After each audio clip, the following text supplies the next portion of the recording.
And I just told them, watch them all leaving with their head down. I'm so proud of, coming over here in a tough environment against a top 25 team, a man down, and to have what we have on Thursday night. If you've ever wondered about these kids' character and who they are and the toughness, unbelievable effort. Fell down 7-0 in this game. You called timeout with 8:43 to go.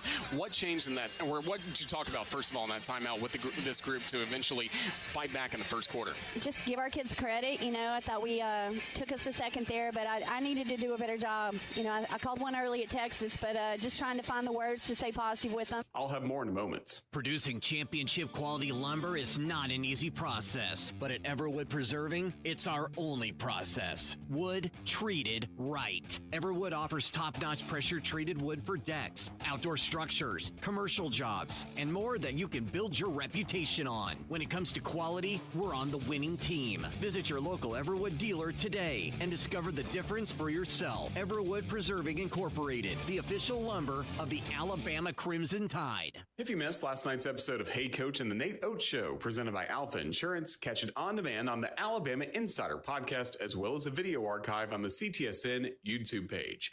Crimson Tide Today is brought to you by Everwood. Crimson Tide Today is a production of the Crimson Tide Sports Network from Learfield.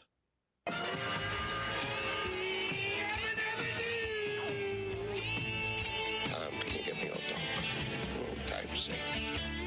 I'm funny how? I mean, funny like I'm a clown, I amuse you? You're tired. Well, the lunchtime whistle and the morning's finally done. I'm jumping in my car, I'm gonna have a little fun. The Doghouse Network's on my radio dial. Big Dog's taking care of business for a while. If you're listening to another station I don't understand, but nobody does it like Thom Abraham. Give us a call, Steve. He's a northern-bred, southern-fed, slick-talking guy. Listeners in his posse are the Junkyard Dogs. The SEC from Tennessee to calling them hogs. From Gainesville up to Lexington to the Titan Tiger Land, nobody does it like Thom Abraham. I guess I'm on here. Am I on? Can somebody respond?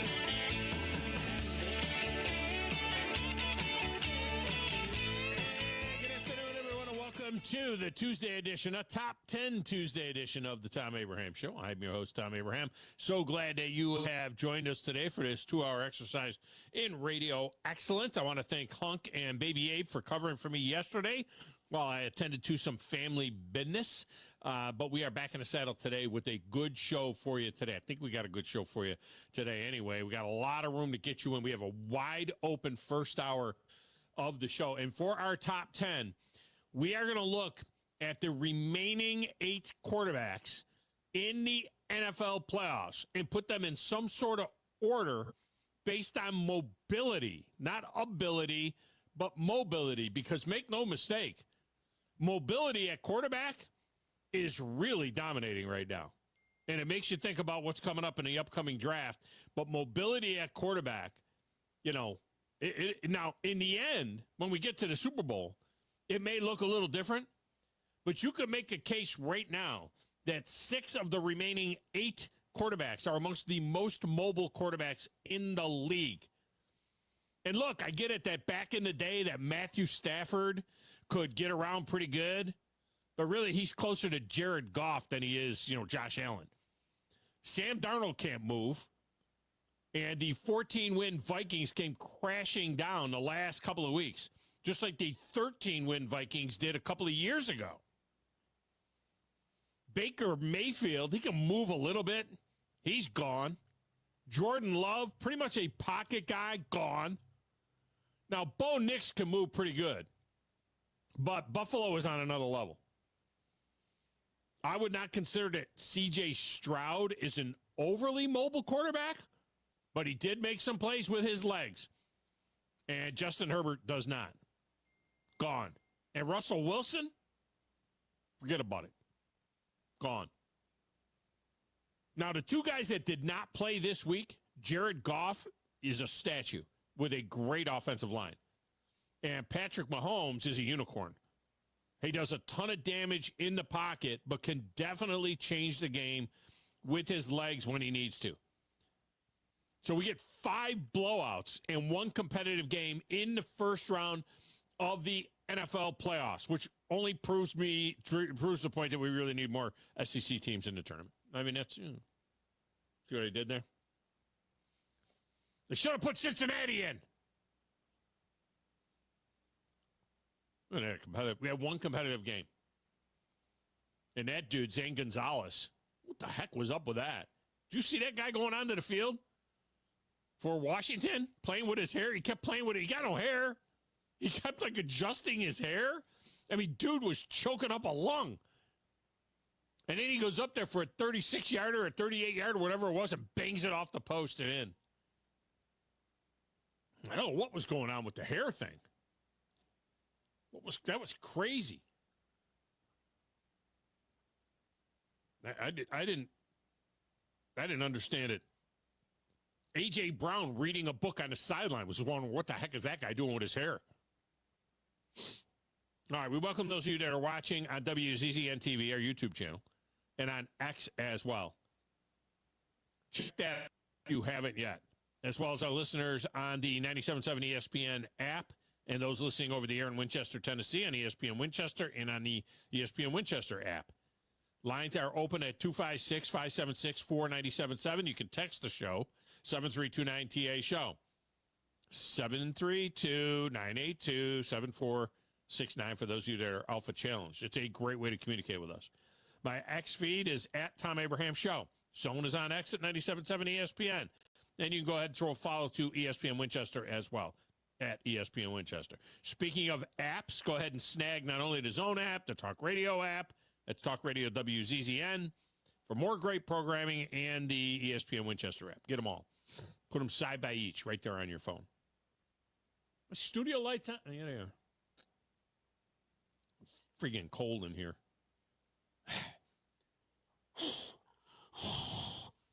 It's me blowing on my hands. Dang. Anyway. Make sure you keep an eye on all the socials and your local listings so you know what games are on where and when. Because the Zone has all your NFL playoff action right through the Super Bowl. And the national championship game on Monday night is on the Zone between Ohio State and Notre Dame. I believe WCDT will have that as well. Plus Alabama and UAH Hoop, while the Havoc are streaming on the Havoc Zone, one of our channels. Chargers are on the Charger Zone and over the air often as well, another one of our channels. ESPN Winchester has all your Tennessee Vol action.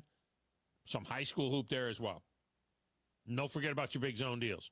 You can find the link at 977ESPN.com. You can chow down, play some great golf. It's all half price right now. Golf is getting light in the shorts right now. Not a lot of golf on there. Go ahead and snag that golf. If you want it, you better get it at half price. We'll see if we can't get more up there in the coming weeks. At the top of the one today, Kennington, Lloyd, Smith of the Athletic is in, with the Tide hosting number 21 Ole Miss tonight after another nice road win. At number 10, Texas A&M on Saturday night. And we'll also get into the whole narrative of the SEC is dead with him as far as football goes. Now, remember, the last time the SEC, this is the second year in a row that the SEC has missed the Natty. They've been shut out of the Natty altogether for the last 2 years. It's the first time that's happened since 2004 and 2005 seasons. What did the SEC do after that? I don't know. They won the national championship from 2006 to 2012, 7 straight years with 4 different programs. No other conference has had 4 different programs win a championship in the 21st century. So that run ended in 2012. Remember that? That ends in 2012. And then you get 2 years of SEC-less national champs. And after Ohio State beat Alabama in the 2014 Sugar Bowl, do you remember that? Everyone gleefully pronouncing that the SEC's dead. Your time has passed. You're done. And then from 2015 to 2022, another 8-year run, the SEC had a team in every national title game, and it won 6 out of the 8 championships between 2015 and 2022.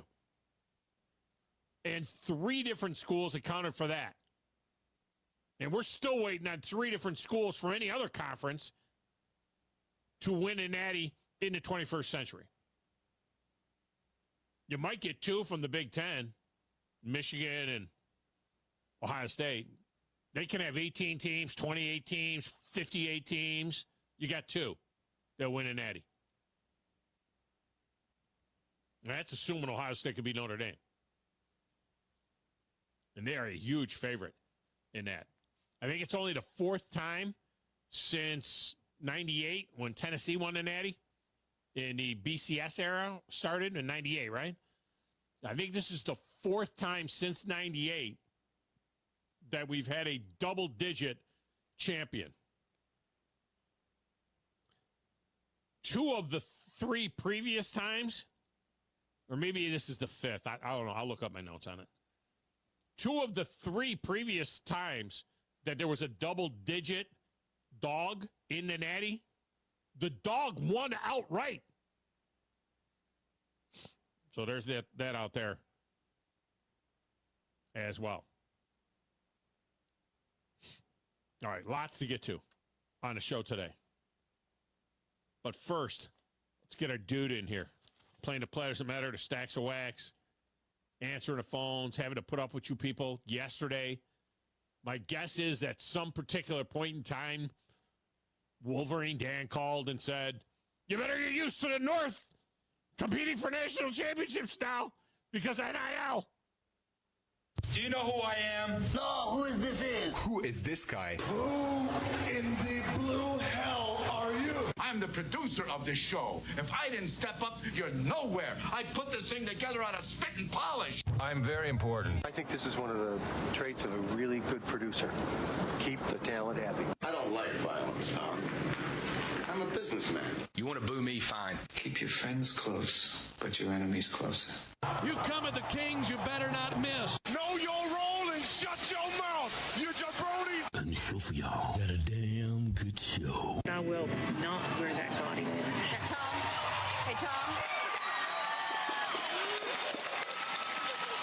Did you get that call, Joe? Did you? I got a text on it. Did you get it? You better get used to the North now because the North's going to run into college football because of that. I think majority of ours was about the Lions, if I remember our conversation yesterday. Yeah, a lot of it was about Lions. I'll tell you what, right now in the NFC, I am pulling for the Lions. I am pulling for the Lions in the NFC right now. With the Packers gone, 49ers gone, Cowboys nowhere to be seen. Sniffing around Deion Sanders. Oh, God. That makes a lot of sense, doesn't it? Right now, I hope the Lions get to the Super Bowl. I really do. There's not a lot of teams that I'm fond of that are in this thing. I would love to see a all Great Lakes Super Bowl. I know, Joe, that you're pulling for the Kansas City Chiefs. I get it. A little stale now, Chiefs. I would love to see Buffalo and Detroit in the Super Bowl. That's a matchup that could happen.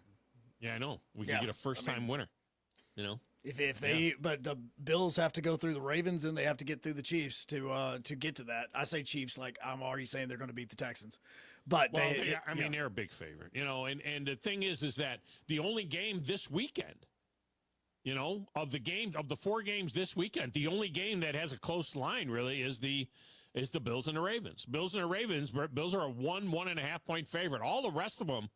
The Lions are 9.5 point favorite. The Chiefs are 9.5 point favorite. And the Eagles, I think the Eagles are 5.5 point favorite. Bills and Ravens, totally honest with you. I mean, full disclosure. I mean, I got no interest in watching a game that involves the Houston Texans. I don't know why it is. I love D'Amico Ryans. I love Will Anderson Jr. I like the way C.J. Stroud plays, but for some reason, a Houston Texan game, Doesn't do it for me. And that's the reason why the games, and anytime Houston is in the playoffs, they always kick off the first day, the first game on Saturday. Like it doesn't matter. I mean, I think that if the Texans make it to the Super Bowl, they may move that up to Saturday at noon. Like that's just because that's where Houston always plays. And you're not alone. The cartoons are on, and then look, there's a game. Hold on, got to change Phineas and Ferb. Now we got to go over and watch the Super Bowl because Texans are involved. So it's an AM kick. So that doesn't get me going. The Rams, I don't know why. I don't get excited about the Rams and those clown uniforms that they wear. I like the Eagles. I think it'll be Eagles and Lions in the NFC Championship game. I like the Lions. I'd like the Lions to look like the Lions. I'd like them to dress like the Lions. That would be nice. And again, Washington Commanders. I mean, my nightmare scenario in the NFC, because I'm a uniform geek, my nightmare scenario is the Commanders and the Rams in the NFC Championship game. They wouldn't even look like NFL teams. Speaking of the Rams, like I'm surprised that, we're 16 minutes into the show. I am surprised that I have not heard Thom Abraham say, didn't that game look good last night because it was on grass and it wasn't on an artificial. I'm shocked you actually didn't say that today. I was expecting that from you today. That part of it looked good. The rest of it, the game was a non-game. I mean, it was hard to watch. And, after they called that incomplete pass that looked like a fumble, it was like, they got no chance here. The Rams, this is all about, let's get and then the Vikings, they just kind of quit. They're like, the hell with it. We're good. But the Rams were like, you almost got the feeling that, look, the Chargers are out. The NFL needs that feel-good story. We're fighting the fires and everything else. Got to get the Rams in there. Well, and I think that's the reason why a lot of America will be pulling for the Rams is because of that. And again, it's you want the Lions to look like the Lions, but you also run the risk of them playing like the Lions if they look like the Lions. So them wearing black may actually be good because they don't play like the historical Lions teams that we've seen. Yeah, but we got 3 teams in the NFC. See, if it's not my team, then I want something that's pleasing to the eye. So if it's not my team, and the best uniforms in the NFC are the Cowboys, the Packers, the 49ers, the teams that wear traditional gear. Even the Eagles. I know they've been wearing that gear a long time, but the Eagles look so much better in the Kelly green. And the funny thing is, when you see the crowd, whenever they do a crowd shot, does it not look like 70% of Eagle fans are wearing Kelly green? Oh, yeah. No, jerseys? That's, I mean, it's the current jersey. Same way with the Rams. Majority of the fan base is wearing the retro uniforms. Like the only reason they got Matthew Stafford one is because the only uniform he's worn is the one that they wear now. So you got 4 teams in the NFC that all look like they're the UFL or something. The Lions will not wear. Hopefully, the Lions are wearing Lion gear this week. But the Lions, they wear goofy looking stuff half the time. You got the Rams uniforms are horrific with that gradient soccer number that looks like it's painted on the jersey. I don't even know. And then speaking of gradient numbers that look like they're painted on, how about that garbage that the Redskins are wearing? Redskins are wearing. I mean, you got to be kidding me. Get back to the old gear, man. If you gave me the true blue Redskins gear against the Rams gear of the Lawrence McCutcheon age and the Barry Sanders Lions gear and the old school Randall Cunningham Eagles gear, maybe I'd be into it. Maybe not. Oh, that's all it would take, like those 6 steps. That's all. Oh, okay. That's all. Just get there. It's easy. Just get there. Otherwise, I can't sit with the NFC playoffs right now. Now, the Bills and the Chiefs with their classic look, I'm all about that. All about that. I can't wait. I'm already geeking over a Bills Chiefs AFC Championship game. I mean, that's more exciting to me than the Super Bowl. Unless they can stop Chiefs. 22, you're going to be getting a Ravens Chiefs. No, because they can't stop 17. That's going to be the deal. 22 can get his. They aren't going to be able to stop 17. That's the way I'm looking at that deal. Not that I know anything. All right, I'll tell you what. Let's get our first break in here. We're working on a new clock. By the way, Joe, did you get you got the new grid, right? I did. I did get the new grid. Now. Yeah. Yeah, utilize that one now. That's the 3-break grid. All right, so We'll get a break in here. We'll come back with your phone calls. Stay on. Oh, look at this. Look at this. Wolverine Dan, Mason Blue. Is that Mason Blue Mason? Or yes. Mason Blue Frank? And Mason Blue Mason. I'll let you know, Baby A took the phone call, so that's the reason why I wrote down Mason Blue Mason. So if it's not, that's on him. The other thing is I think Wolverine Dan's actually been on hold since about 11:20. Okay. Yeah, he's been on hold for a while. Yeah, just letting you know. So yeah. In order of the longest wait, we'll go to him when we return. It's the Thom Abraham Show, off and running on a Top 10 Tuesday. Back with more in a moment.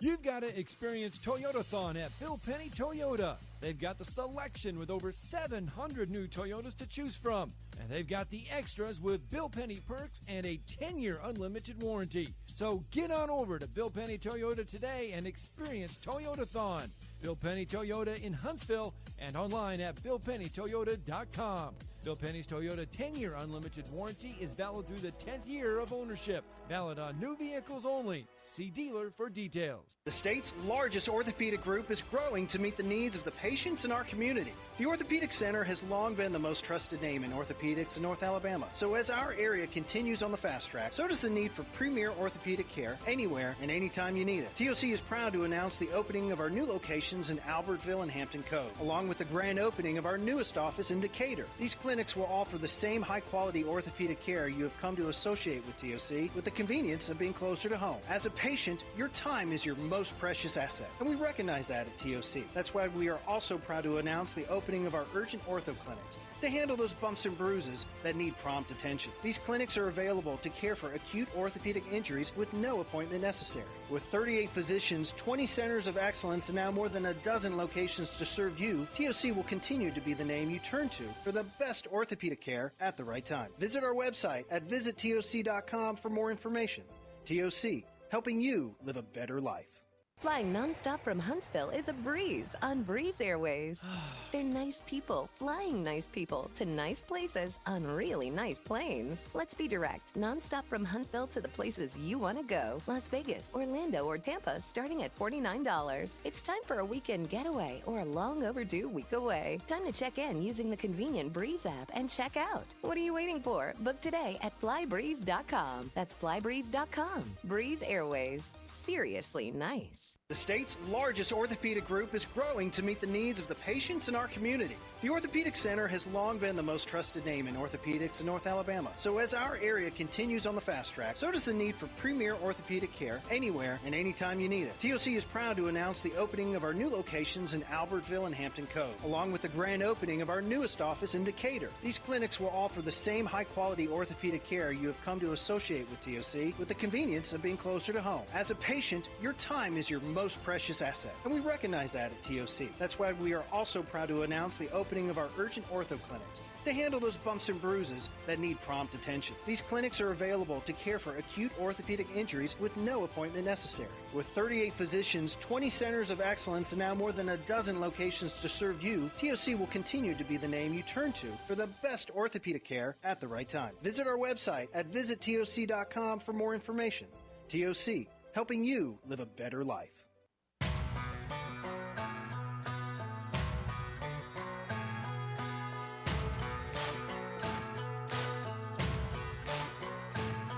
Got a gypsy soul, I'm a rebel and rogue, and I'm always on the run. With a fire inside, I ain't ever gonna die. I'm a locked and loaded gun. Yeah, welcome back, Thom Abraham Show. Match is striking the gasoline lights, it's only just begun. One thing I'll learn is you can... Joe, did you get the note about today's staff meeting, by the way? Because I didn't get it. Only a couple of guys responded to me, so I don't know who got it. Well, when 7 people replied to you at one time, I just figure like, hey, we've all gotten it, so I just didn't say anything. Make sure you got it. Yeah, no, I appreciate that. I don't want you down in the conference room waiting for me for 2 days, sitting there. Yeah, because I probably would have just been sitting there going, all right, so where we at here? I was here on that's fine. Tuesday. You guys weren't. Sorry. Here. Stay there until Thursday. The segment of the show, speaking of Thursday, is brought to you by the Huntsville Boat Show, which is coming up January 16th through the 19th. That's Thursday, Friday, Saturday, and Sunday. And to help kick it off, we will be there. By we, I mean me, the Thom Abraham Show. We will be there on location. Thursday and Friday. We'll be down there hanging out, and I am way looking forward to that. Now, we'll be there kind of pre-show. We'll be pre-showing it on Thursday because the show opens at 2. So we'll be doing the Tom Abraham show from noon to 2. And then at 2 o'clock on Thursday, that's when things get started down there from 2 to 8 on Thursday. Then Friday, it'll be noon to 8. And it is a good time had by all down there. And it is... I'll tell you what, they're going to have all kinds of boat brands down there, everything that you're looking for, Mastercraft, Supra, Moomba, Sylvan, Cruiser Yachts, Boston Whaler. I mean, there's just too many to mention. What won't be there is for those of you that are watching on the YouTube TV, what won't be on WCCN TV, what won't be there is that beautiful Bassmaster Radio Phoenix 919 ZXL, which is in the picture behind me that you guys can see. I wanted to put up something to kind of make us think about warmer thoughts. You know what I mean? I want to get rid of the snow shots and everything else. So I put that up there. You see one of the sponsors, one of my main sponsors, Crush City, there on the front of it. That's a Rapala soft plastic product. But the new boat is right there in that picture behind me, Joe. And, you know, Joe, do you like a boat show, Joe? I mean, are you into a boat show at all? No. Maybe. Not my jam. I couldn't even think of anything funny on that one. Yeah, not my jam. I've been to plenty of them. I've worked to plenty of these boat shows. I think that the boats are absolutely gorgeous, but it's just I'm not in the financial situation to consider one, so I've just never even kind of done that. No. All right. Okay. Well, because I was going to say I would force somebody into the studio to run the show if you wanted to come out and do the show from the boat show with me and hang out. But otherwise, you can just stay there, and I'll just get Baby A out there with the camera, and he's going to do some good shooting. He'll shoot some good shooting footage down there. Yeah, he'll be doing a good job. That's what he's working on right now, as a matter of fact. Yeah, is he? Yeah, we're working on some camera stuff for tonight. Nice. What's tonight? The Havoc Hour. For the Havoc show? Yeah, Havoc Hour. We're broadcasting from the VBC for the Havoc Players Skills Competition. Oh, really? Yep. Oh. Yep. Be able to get some video of the Havoc Skills Competition on the show tonight? Yep, We'll be able to have video of that? Yeah, I have been told that there's not going to be any pucks that are going to be flying our way because we're going to be broadcasting from the visitors' bench. So, we're going to have to watch our six. So, so why are they doing a skills competition tonight? It's the first one that they've done. It's the first one they've done. It's for season ticket holders only. So, gates, I believe, are opening at 5 or 5:30. And it's just like 6,000 people. But exactly. So it's not like there's only going to be like 100 people that show up. There's going to be a good number of people that are there. And the skills competition is from 6 to 7. And then they're going to have like a kind of a meet and greet type hangout type event. That's going to be right after that from 7 to 8. So you can get autographs and all that. Speaking of skills, then we should get you and Baby A out there on the ice and see if you guys can even skate. I did that with my son over in Big Spring Park. I don't know if it may still be up, but the hockey rink over there, the ice skating rink that they had, and I was very lucky that he wanted to use one of those little I can't remember. Walkers? Those little walkers. That's exactly what it looked like. The only thing it was missing was a tennis ball, and so I was behind him helping with that. But no, not good on the skates just yet. My son nor myself are.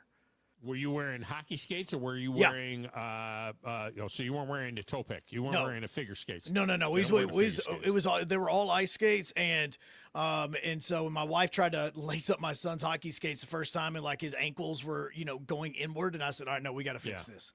No, you don't want any part of those figure skates with the toe pick in the front because that's not cool. It will rip your man card if you're running around in those things. All right, let's get to the lines. Wolverine Dan is up first. Wolverine Dan, welcome to the show. How are you? Oh, I'm sitting in my kitchen in front of my kitchen window where the direct sunlight hits me.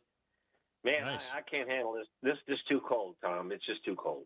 So it doesn't make it, but it makes it feel like it's warm. You know what I mean? With the sunlight working in. I had the green screen up in the studio earlier, and the sun was coming in. And it was shining on my back, and it was like, I know it's 23 degrees outside, but at least I can pretend in my mind that it's a little bit warmer. Well, exactly. And speaking of cold, you remember when I know you lived up north there, like I did. We used to have our own ice rinks in our backyard. My dad would frame it up, and the water would go, and even the public ones on the outside, and I'm sure you've seen this guy before when we skated, man. Did you ever see a dude with a figure skates on, like a girl, white figure skates, the dudes wearing them. I've seen that before. I go, my God, I would never get on rip the guy's man card. So the way I learned to skate backwards, you'll get a kick out of this. The way we had the property I grew up on, my parents, where I grew up, we had a tennis court. So we would take the net down of the tennis court in the wintertime, and we'd put up the boards, and then we'd flood it. And so we would have that. But we also it was on the shores of Lake Ontario, and then we also had a creek that ran through the property that froze over solid. So the way I learned to skate backwards when I was like 6 years old was I put my hockey skates on, and then I'd go out there and turn and face the wind, and the wind would blow me backwards. And that's how I learned to skate backwards, is I would just get kind of like blown backwards by the wind. But, yeah, we spent a lot of time outside skating. We would go to the park and play hockey, till all hours. We would skate on lakes and stuff like that, pond hockey, shoveling. And then you had to have a bag of pucks because, if you shot the puck and it went into the snowbank, you could never find the puck, in the snowbank, Yeah. These are the old days. We used to take the Sears and Roebuck catalog, right? The Sears or the Bass Pro Shops catalog, and we would stick it in our socks and we would tape it to our shins, and those would be our shin guards. Would be the catalog. You'd tape the catalog to your shin, so when they shot the puck, if it hit you in the shin, it didn't hurt. Yeah.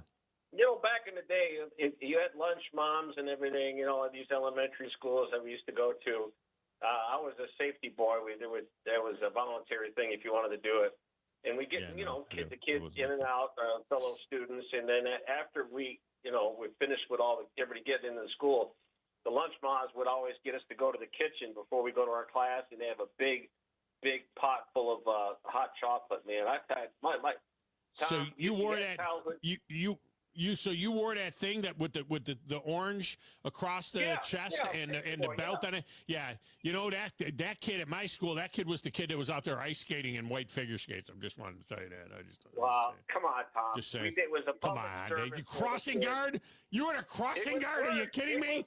Oh God, we abused the crossing guard. We used to take the crossing guard and stick him in a locker. So get in a locker, crossing guard. And the funny thing, I actually seen somebody. I was on a corner and witnessed it. The car actually didn't kill the kid, but it hit this kid and knocked him about 15 feet in the air. But he ended up by being all right. But I said, God, Lord. Anyway, with that said, a couple things. Yeah.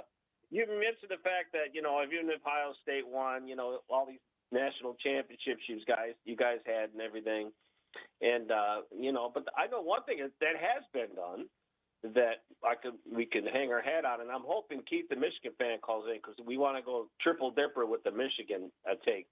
But the thing that did happen is we beat Bama twice in 1 year. That was good stuff. You did.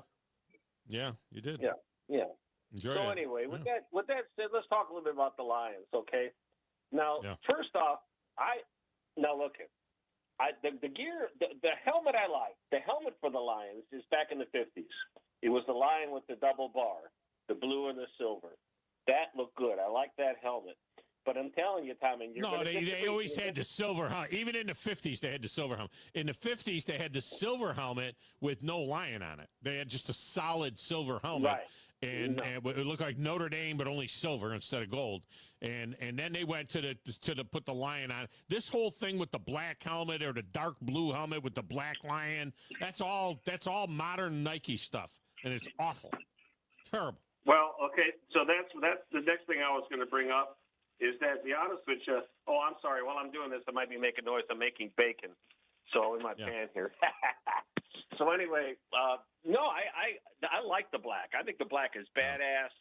This team is badass.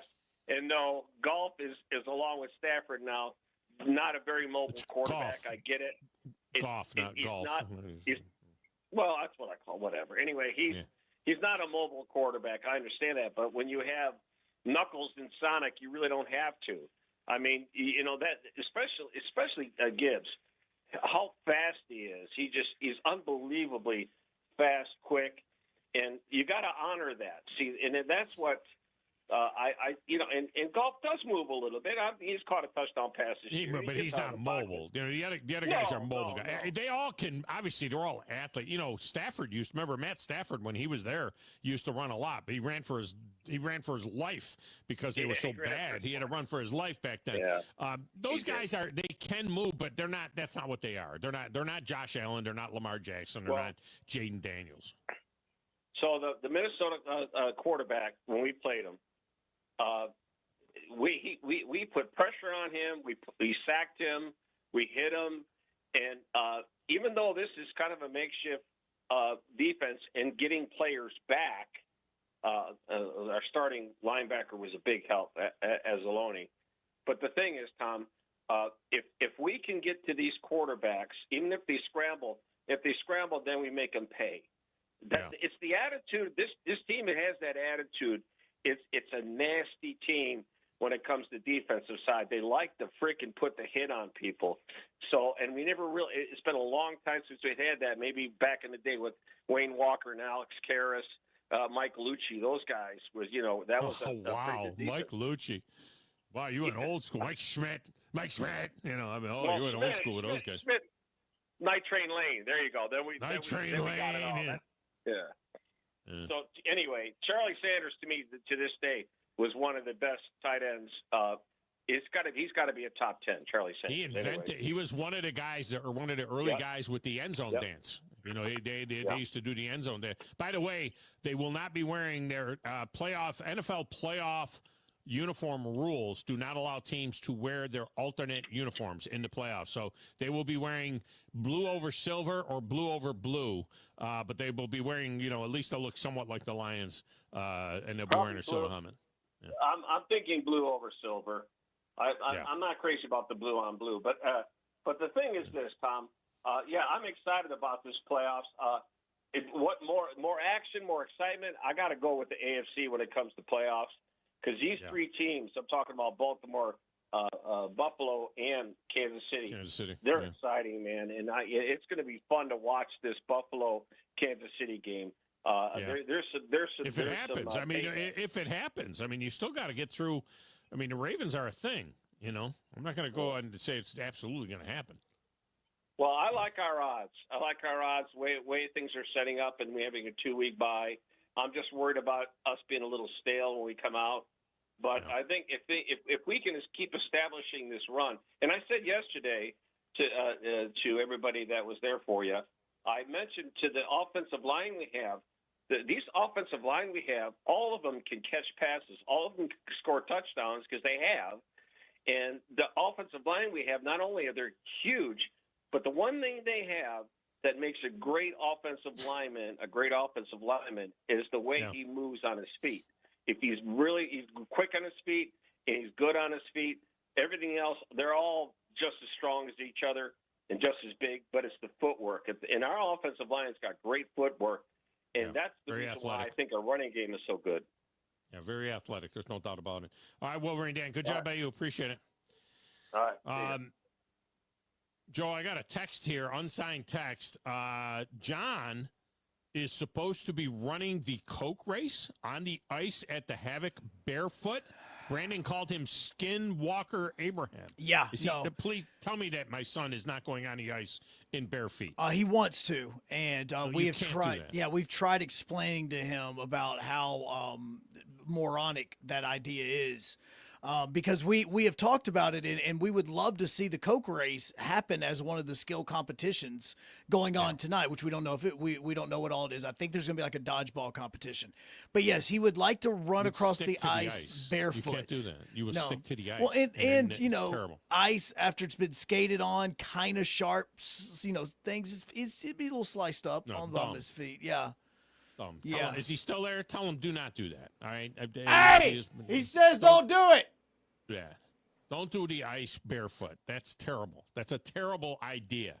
God, that kid does some stupid stuff. Well, he's the ninth. He's the ninth. He grew up. He is, and what it is he grew up in the age of jackass. That's the problem. Yeah. He grew up in the age. He used to do some of the most stupidest things. He jumped on our trampoline. He jumped as high as he could on the trampoline, jumped over the net of the trampoline, and to land in a garbage pail. And he did it over and over again to try and land in a garbage pail when he was like 13 years old. Were you successful? Did he at least land in it? I think he landed on his head is what happened. And there's a reason why. There's a reason why in baseball before we got the DH rule, pitchers batted last. Because they're the ninth as well. Yeah, the ninth is right. Mason Blue Mason is next. Mason, welcome to the show. How are you? Mason, are you there? Mason Blue anybody. Mason Blue Derek. Mason Blue Donald. Okay. All right. We'll go to Grumpy next. Grumpy, welcome in. How are you? Pretty good. I think Mason Blue died of old age trying to get through Wolverine Dan, man. 12:40, and you got to be polite to Wolverine Dan because he calls, but it's 12:40 before you can get to the second guy because Dan's talking about a cookie that he ate in 7th grade. I missed that part. I wasn't listening. Dan said something about they've got to make them scramble and then make them pay. Man, I figured it out. Dan's going to talk sports, but he's going to make you pay first. He's going to ramble and then make you pay for his sports talk at the end of a 20-minute phone call. Let me get back on some sports here, man. But, God, that guy pisses me off when people are on hold. If you're lonely, man, join a group. Hey, the Ravens D, do you think they're good enough to win it? Is the Ravens D good enough to win it? Not on it. They cannot win a low scoring game, if that's what you're saying. If it's a 17-10 game, that won't happen. The Ravens did. The Bills are going to get theirs. The Ravens are going to have to score 24 points or more to win that football game. The Bills, there's no way the Ravens are going to shut them down. Remember, that Ravens defense was not very good for a long part of the season, and they've had a lot of injuries in the back end of their D. Bills are going to get theirs. Ravens better get their. You're going to have to score points. Let me ask you this. Now, the Thom Abraham that I've gotten to know over the years, seems like you would like the Ravens more than you would anybody else now. Hate them. Absolutely hate them. Remember they stole our team. That's the Browns. And they first thing they do is they go to Baltimore and win a Super Bowl. Those were Browns Super Bowls that they won. I hate the Ravens. I can't stand them. Yeah. What do you think about that Patrick Ricard guy, the fullback? What do you think? I love that guy. I love that guy. He's a guard, is what he is. He's just a glorified guard in the backfield. But yeah, that kid is good. No, and I like the way they play football. I still think that Lamar Jackson's overrated. I want to see him win important games, including this one here. Let's see what he can do with this. He's going to have to go through, Josh Allen and Patrick Mahomes to get to the Super Bowl. But if you're, if you're the MVP every year, maybe you should be able to beat Josh Allen and Patrick Mahomes. Yeah, and speaking of going through things, that Patrick Ricard at 300 pounds and then Henry behind him. I just love that, man. That's just an awesome football, man. I love it. No, I love the way they play. I appreciate it. I love the way they play. I always have, but I hate them. You know what I mean? I just can't stand them. I feel like the NFL, all of these teams that moved, if they were the Baltimore Colts, the Indianapolis should be something else. They should have been an expansion team, the Indianapolis Racers or whatever. The Houston Texans should be the Oilers. They should have told Bud Adams right from the beginning, like they did with Cleveland. They should have told Bud Adams right from the beginning, if you want to take the Oilers, if you're going to move the Oilers out of Houston, fine. You're leaving the Houston history, tradition, Earl Campbell, all that stuff. You're leaving that behind. That nothing chapped my butt more than when I was in Nashville to look up at that stadium, whatever that name of the stadium was at the time, to look up at that stadium and see names up there that never set foot in Nashville a day in their life. I don't want to see Elvin Bethea up there on the Ring of Honor because he was a great Houston Oilers. Earl Campbell is on the Ring of Honor, the Titans Ring of Honor. The Titans are the Titans. That's when the history of the Titans started. The Titans began in 1999. That's when the Titans started. If you want to take your team and rip it out of a city, all those people that all those years that they invested in being Houston Oiler fans, love you blue, that you needed to leave that history behind. If you want to go be the Tennessee Titans, go be the Tennessee Titans. But that's when your history begins. That's when your history. Steve McNair played for the Oilers, and he played for the Titans, and then the Ravens. And those should be three different sets of statistics. Steve McNair, and then you look at all of those other guys, The guys that played for the Houston Oilers who never were Titans, whose names are up on a building that was built with Tennessee people's money. Tennessee taxpayers built that building. It's the reason why they're the Tennessee Titans and not the Nashville Titans. Because Tennesseans built that stadium for Bud Adams. And to see Houston Oilers up there, and then for this Amy Adams Strunk, okay, who I like to call Amy Adams Stink, all right, who's systematically destroying this franchise, for her to have her football team wear Houston Oiler gear the last 2 years when they play the Houston Texans at home and get whacked both times,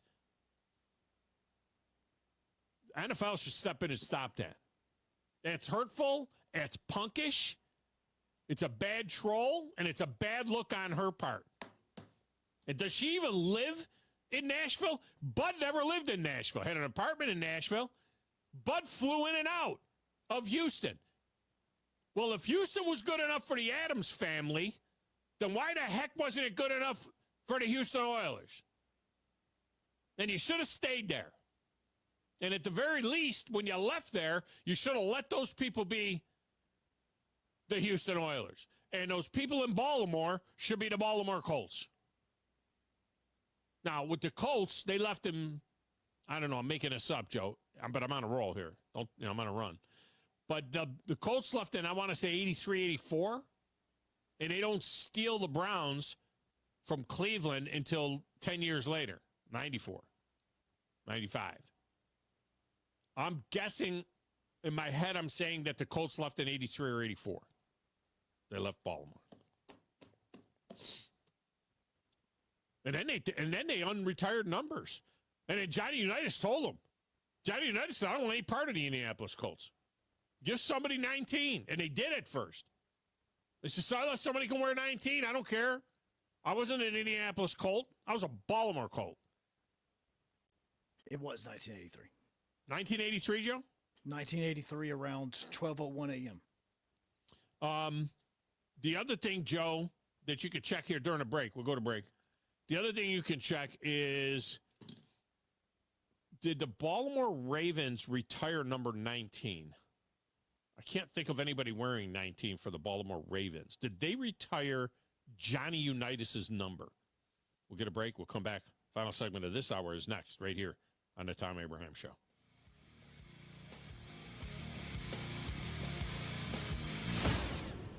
You're listening to the Thom Abraham Show with Joe Hunk on 97.7 ESPN The Zone. This is Brent Musburger's VSiN Action Update on 97.7 ESPN The Zone. For a limited time, G-Bank is offering a $250 bonus when you open a G-Bank Visa signature card. Apply today at vsin.com/GBank. Busy night of Southeastern Conference basketball coming up today. The top-ranked Auburn Tigers hosting Mississippi State at Neville Arena. The Tigers are laying 7.5 as they play for their 9th consecutive win. Mississippi State ranked 15th. They are 14-2. The total today, 151.5. Number 4, Alabama laying 9.5 at home at number 21, Ole Miss, 164 at the Coleman Coliseum. The 5th-ranked Florida Gators at home laying 11 against the Missouri Tigers. Number 8, Kentucky, and number 11, Texas A&M meet at Rupp Arena. Wildcats a 6.5-point favorite, and Arkansas lays 2 at LSU. For more, go to VSIN.com. Mike Sennett, 97.7 ESPN The Zone. It's laundry season at Owen Home Appliance Center. Tired of that washer walking out the door and having to dry a load 2 or 3 times? It's time for a new washer and dryer. Pick from brands like Maytag, GE, Whirlpool, Electrolux, and of course, Speed Queen. Try the new 2-in-1 GE Profile that washes and dries a load all in one machine. Visit the interactive location in Lacey Springs where you can try the washers and dryers before you buy them. Owen Home Appliance Center. Quality products, quality pricing, quality service. It's in the name, Owen Home Appliance Center. At Mr. Sparky, we're America's on-time electrician. Flickering lights and hot switches can be annoying, but they can also signal a major problem, or worse, an electrical emergency. So play it safe and leave it to the experts at Mr. Sparky. Trust our team of professional, clean, and friendly electricians. We'll get it done right and get it done safely. You don't have to put up with any malarkey. Call 888-8-SPARKY. Independently owned and operated, licensed in the respective state or county. By now, you know about Eagle Masonry and Insulation, and maybe you know that Eagle also does landscaping and dirt work. But how about after paint work? Shower doors, shelving, and mirrors, all taken care of by Eagle, the same Eagle that takes care of all your masonry, insulation, and landscaping needs. Eagle brings the same level of expertise to all these disciplines, and they're ready to provide you with a free quote. The website is the same, insulatewitheagle.com, as is the phone number, 256-755-1556. Give them a call and see what Eagle can do for you. Eagle saves you time. Eagle saves you money.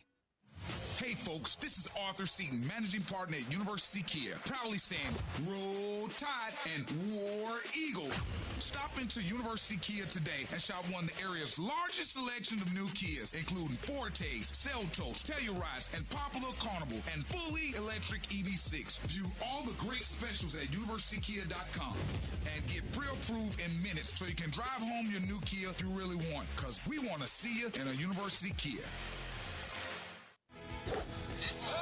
Gunner's Landing is one of the Tennessee Valley's finest golf experiences. Just 35 minutes from downtown Huntsville, Gunner's Landing's 18-hole championship Jewel is open to the public 7 days a week. Located in the foothills of the Appalachian Mountains, Gunner's Landing offers you a golf experience like no other. With beautiful Lake Gunnersville views throughout the round, Gunner's Landing is golf the way nature intended. Gunner's Landing's club repair shop offers a full range of services, including re-gripping and adjusting the lofts and lies of your clubs, even putters. Since the work is done in-house, your clubs will be returned to you in a timely manner. Unmatched in the North Alabama area, it is Gunner's Landing. Schedule your tee time today at gunnerslanding.com. That's gunnerslanding.com. From the Fox 54 Weather Center, I'm Chief Meteorologist Jordan Dressman. Temperatures drop into the mid-20s as we head into the overnight early into your Wednesday morning. A mostly to partly sunny sky. Wednesday afternoon, temperatures once again climbing into the low and mid-40s. Still well below where we should be this time of year. Dropping into the mid and upper 20s as we head into the overnight early Thursday morning. A mostly sunny sky. Thursday afternoon, it does look like we are finally going to climb into the lower 50s across the Tennessee Valley. Upper 20s, lower 30s. By the time we get to the Friday morning commute, we're going to be warmer on Friday afternoon. I'm Chief Meteorologist Jordan Dressman on your home for ESPN Radio, 97.7 ESPN The Zone. This will turn journalism on its ear. Watch our stream on WZZN TV on Twitch and YouTube. But you are the greatest hero in American history. We are 97.7 ESPN, The Zone.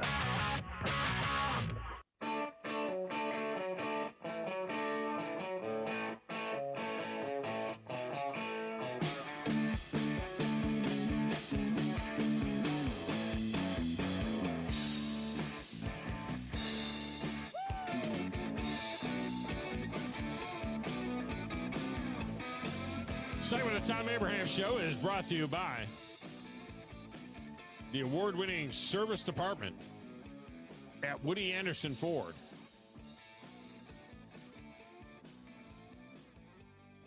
They can do it all for you at Woody Anderson Ford. Not only take care of routine maintenance on your Ford or other make, but they can also take care of bigger problems as well with their expert service technicians taking care of it, quickly diagnosing things and using state-of-the-art tools to resolve those issues. And don't forget, they also have the convenient mobile service as well. When it's cold like this, you might want to have them come out to you, and they will come out to you, and it can do things like change oil and do tire rotations and do parts replacements like windshield wipers or lights. They can do all of that stuff. And if you're only available on the weekend or the evening, they got the Quick Lane service.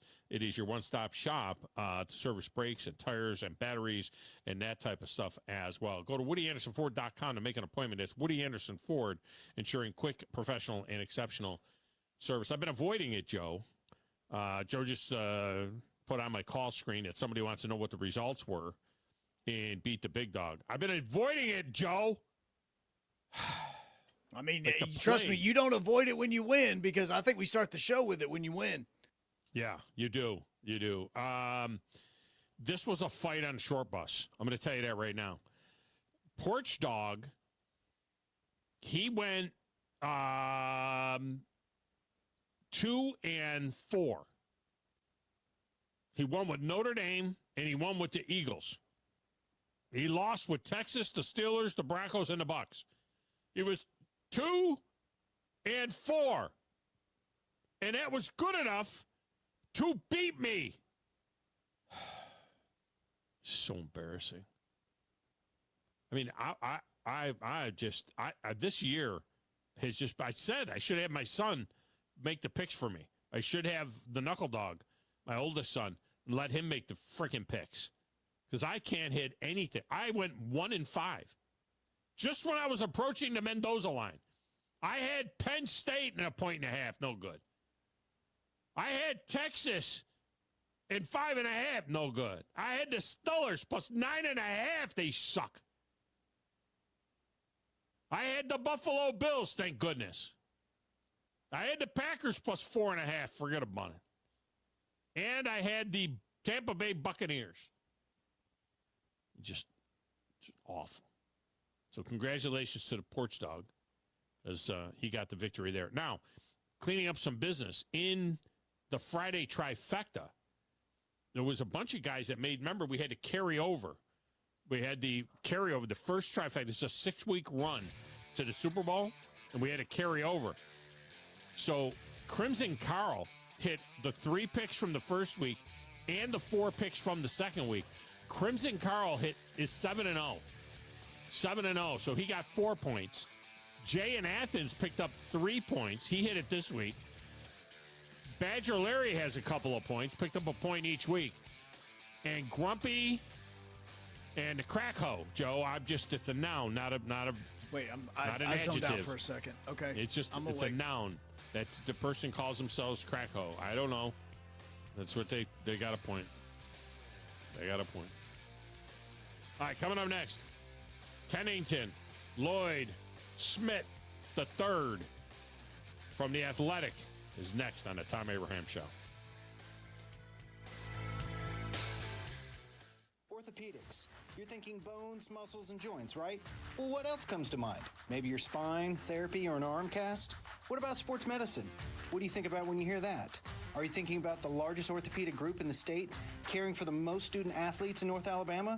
Or about the fact that they are teamed up with the state's largest hospital-based sports medicine program to provide care to more schools in North Alabama than any other group? If you are, you have TOC Sports and Huntsville Hospital Sports Center on the brain. If you're not, you should, because Huntsville Hospital Sports Center and TOC Sports have partnered for more than 2 decades to establish a state-of-the-art team of certified athletic trainers and orthopedic specialists who successfully continue to meet and exceed the sports medicine needs of schools, athletes, coaches, and parents in our community. Committing to kids, committing to community, committing to care. That's Huntsville Hospital Sports Center and TOC Sports. Tom Luganbill here for my friends at Woody Anderson Ford. Bobby White and his team take great pride in their service department, and you can see it the moment you walk into those beautiful new service lanes. And just like a championship team, they all work together to make sure your experience is second to none, whether you drive a Ford or not. Also, check out the gold certified pre-owned inventory at Woody Anderson Ford for great deals every day.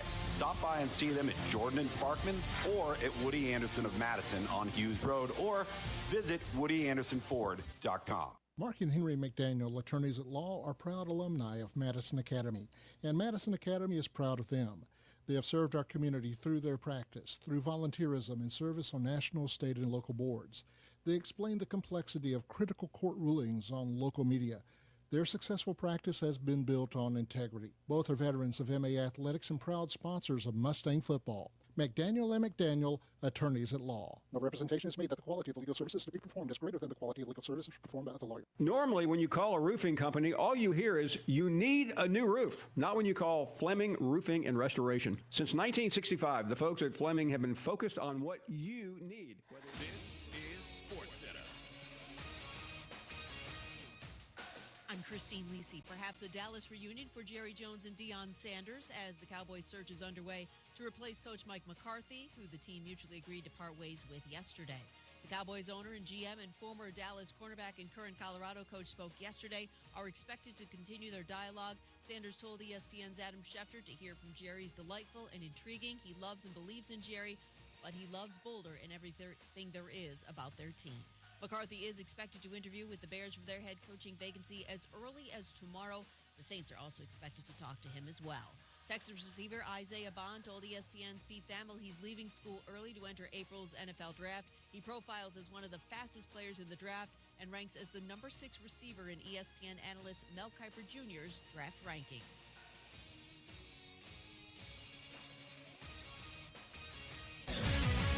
WCZN, Union Grove, Huntsville, Alabama. 97.7 ESPN, The Zone.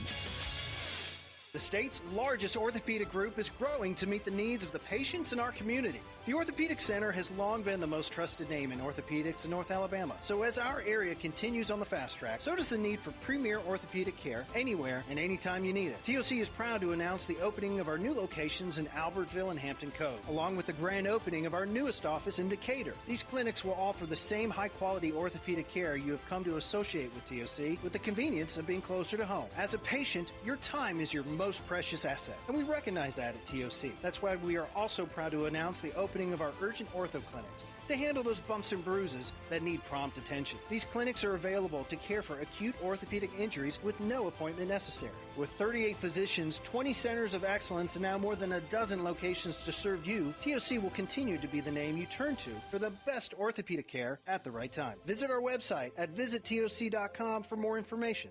TOC, helping you live a better life. You know, this process is all about talking ball. Listen to Talkin' Ball with Scott Tyson and Drew DeArmond. What did they want privacy for? To just start talking ball. Every weekday morning, wake up with Scott and Drew. It's Talkin' Ball. 97.7 ESPN, The Zone. You need to be more like a dog. Like what you guys are doing. You've got your fingertip on the pulse of your listeners. You guys know what they're talking about. Be a dog. God bless the show. You are the Messiah. We need more dogs. This is the best show on radio. The big dog, Thom Abraham, is here with you. Hey, I see you. I see you, dog. So settle in and get your bark on. That's my dog. Now live, here he is, the big dog. Let's go, baby! Thom Abraham. How you doing? How you doing? How you doing? How you doing? How you doing? How you doing? How you doing? Look, I don't speak Spanish. I don't know how to say this, so I'm going to choose my words very carefully. I think you're a psycho. Do you know who I am? I mean, that guy sounds like El McPherson farting into Miles Davis' trumpet. I guess I'm on here. Am I on? Can somebody respond? Get off my lawn. I have to drag my Yankee ass out of here.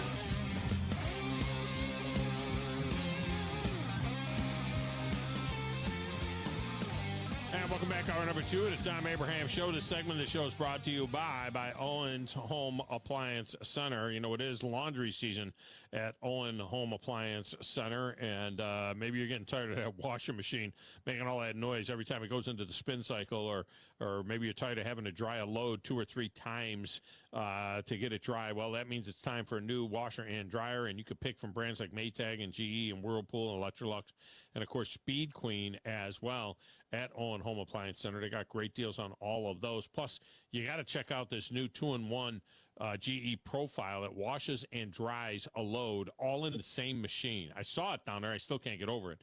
You can go down and visit the interactive location in Lacey Springs where you can try the washers and the dryers before you buy them. It's Owen Home Appliance Center. They got quality products, quality pricing, quality service. It's right there in the name, Owen Home Appliance Center. All right, we are efforting Kennington Lloyd Smith as we speak. He'll be joining us here momentarily as the Crimson Tide tonight.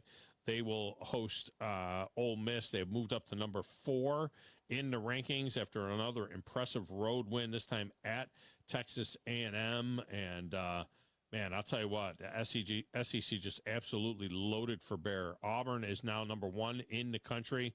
We'll talk to Justin Ferguson tomorrow. But they're number 1 in the country, and they get 60 out of the 61 first-place votes in the AP. And the other first-place vote went to Florida, which is all the way up to number 5 now. Alabama is 4. Florida is 5. Tennessee, with the one loss that they took, had slipped, and now they're back up to number 6. Kentucky is number 8. Texas A&M is now number 11 after losing at home to Alabama. Mississippi State, number 15. Ole Miss comes in tonight. They are 14-2, and Ole Miss is number 21 in the country. Georgia is number 25. 3 in the country. So, the SEC is all over this poll. All over this poll. All right. So, Joe, how we doing with Kenny? I've called and texted. So, okay. So we're not getting there. I gave you the right number, right? I mean, it's his voicemail that you're getting, right? No, it just says the person at blah, blah, blah, blah, blah, blah, really? is. Look at the number that are you using the one I put on? I did. Maybe I put the wrong number. No, I did, because it repeated it back to me. And as it was repeating it back to me, I was reading your message to make sure it was the right one as well. So I'm just wondering, because I have a tendency, I'm a little bit dyslexic at times, you know what I mean? So I could sometimes I could put up the wrong number. Yeah, it's right number. Okay. All right. He's usually extremely reliable. I wonder if something came up. Could be a big breaking story. Maybe. DeBoer out, Saban back in. Yeah, and I'm pretty confident that that's not going to happen. Can't be working up this story about Nick Saban making it to the College Football Hall of Fame, right? I mean, I know they made a big deal about it. He's making the story about the picture that Saban took on the golf course. That's what this has got to be the story. Oh, I didn't see that one. What's that all about? Some girl that became famous for being a ring girl during a boxing match, and Saban took a picture. Oh, with that her. girl! Yeah. She's a student at Alabama. She's a student at Alabama. I think she's like a sophomore. I think she's only like 19 or 20 years old, and she was like half naked at the Tyson fight with the Jake Paul, and she was standing behind them during a great portion of the pre-fight activities and things, and so she's an Alabama student, and she's become like a viral sensation, is what it is. I'm surprised you didn't know about that one. I didn't watch the fight because I wasn't an idiot. Yeah. I mean, I was like, nope, not wasting my time on this. So when everybody's like, yeah, she's a ring girl, I'm like, I didn't see 1 second of the fight. No. So yesterday, full disclosure, the reason I missed the show yesterday, Joe, is I was caught up reading Inner Excellence by Jim Murphy, because it comes highly recommended by A.J. Brown. It's the number one book in the nation now on Amazon. You know the book is 5 years old, and overnight it became the number one book in the nation on Amazon. It's not on the New York Times top 10 bestseller list. I mean, it might be. All I know is that on Amazon overnight it became. First of all, how did anybody know what he was reading? It was because of the shot on the sidelines. Could you see the book, though? And you could. And so what happened is there was two things. One, they did a shot on the sidelines, and they brought up the fact that he was reading a book. Then they went back to him, and the announcers on the game said the name of the book. Oh, they said it on the... Yes, because you have sideline reporters on both sides of the field. And so they went over and I guess they found out what the name of the book was, and they said it on the broadcast. I bought my copy. I've got an Audible copy of it. I bought it and started listening to portion of it earlier today. Yeah, but you only have like a 4-minute ride now. It's not like back in the day. I literally you listen to it. It starts and then it stops. That's it. I seriously have been reading a Robin Williams book for the last month and a half because I only read it while I'm driving, which now is only 20 minutes. If I was still driving to Nashville, I'd have finished this book in 2 days. But yes, and so it's going to take me a while. Now, Robin Williams, dead comedian Robin Williams? Yeah, the comedian Robin Williams, the biography about his life, how he got into comedy, his upbringing, what he died of. I had no idea that he actually had dementia and he had been misdiagnosed. Oh, yeah. Yeah, I had no idea of any of that. All the battle between the families, how he got all of the movies, how he came up with all of his characters, every bit of that. Yeah. So at our when I was at WNSR in Nashville, the building that we were in, the first floor, we were on the second floor. The first floor was a movie studio, and they had all huge green walls. I mean, everywhere. I mean, it was massive amount of green wall that they had, green screen wall, kind of like what we had back in the day at our other radio station. Remember how we had that wall there, from where they did the weather and stuff like that? Well, think of that times 5. I mean, it was just that much bigger. It was huge, real tall, green walls and everything else, and it was a movie studio. So Robin Williams' last movie that he made was made in Nashville, and they were shooting a lot of the scenes in there. And so they would shoot at night So I was afternoon drive, and I would get off the air at like 6 each night, and then I would go down the back stairway to where we parked around back. So I would take the back. I wouldn't go out the front way. I would go out the back way, and I would go down the back stairway, and Robin Williams would be coming in when I was leaving. And he was, he was always, very hurried, didn't want to chit-chat or anything like that. And he would be like, I'm like, hey, man, how you doing? And he'd be like, good, and you? I mean, and then he would just say, good, and you? Even if he didn't say anything. He would walk in the door, as I was walking out, we would pass each other. He would have his head down, and he would just say, good, and you? I didn't say anything. But, and then it was that movie. I think the movie came out after he died. It was called Boulevard.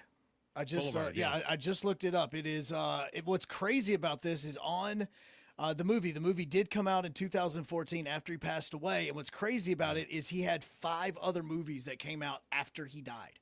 Really? Including the final night at the museum, Secret of the Tomb. So so he was, and I never knew this, but now it's kind of cool because he did play Teddy Roosevelt in that movie. I did not realize how big of a war history buff that he was. I didn't know that. And that he actually had a room in his house where he had like little figurines from like all of these wars, and they were all made into the uniforms that each participant was wearing in that. And he was extremely protective of that. I also didn't realize how close he and Billy Crystal were. That I knew.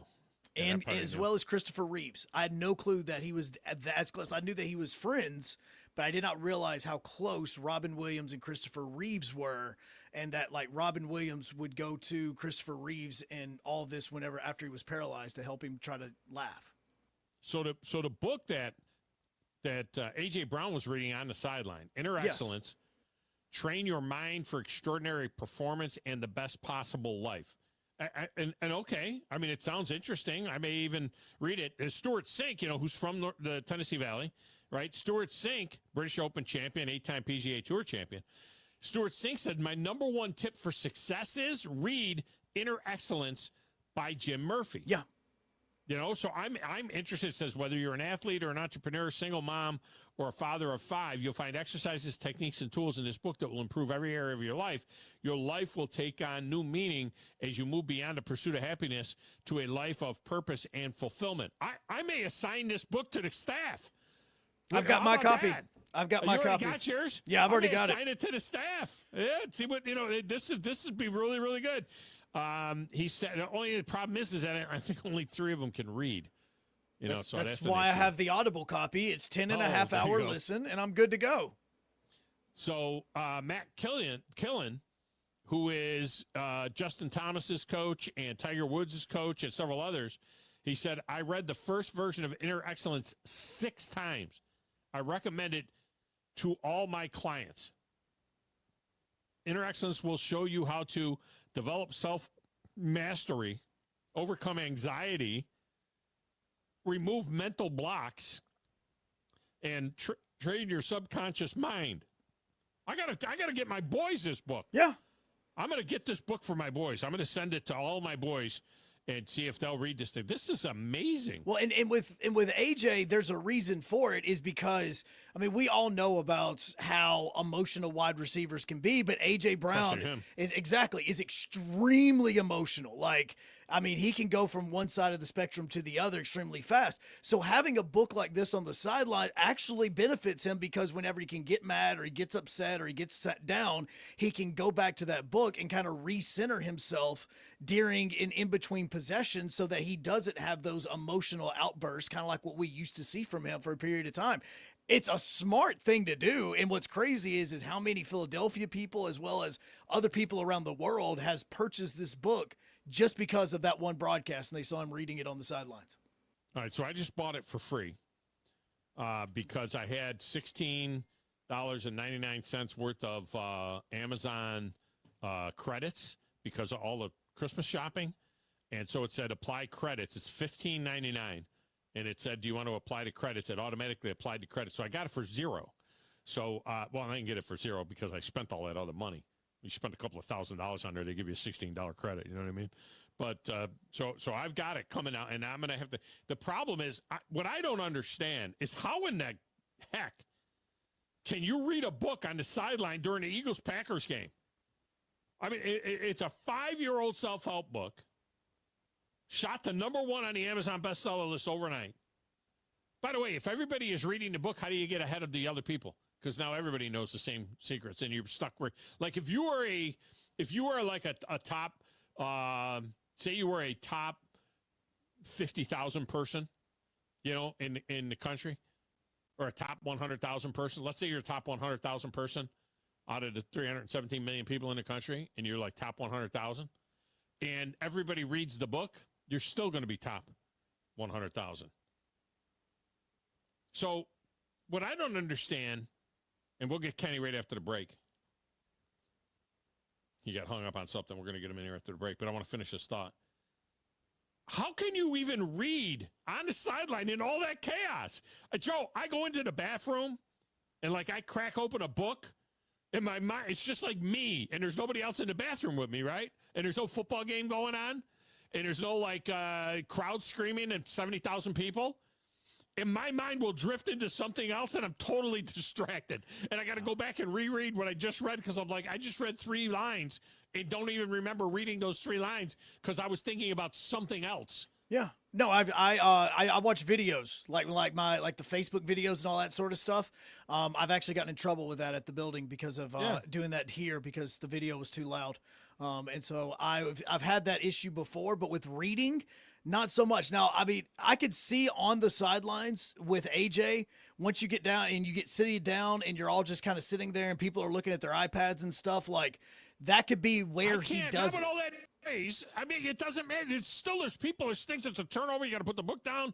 I mean, I couldn't do it. Well, and I've seen some of the excerpts, and it's almost like, I don't want to say it's like the Bible, but it's kind of like, you know, that the one book of the Bible where it's nothing pieces, but it's little pieces that you just look at, and it kind of recenters you. So if it's hey, I'm depressed, this is what you need to do. Okay, let me go to that section. Let me read those excerpts. Okay, I'm good. Like let me focus on this, and now I'm back to normal. And so again, the camera could have just literally caught him reading one little excerpt, and they think that he's sitting over there in between series doing nothing but got the book in front of his face, and he's got a coffee right beside him just enjoying it. Like he's not, it's just kind of, it's recentering himself periodically when he needs to.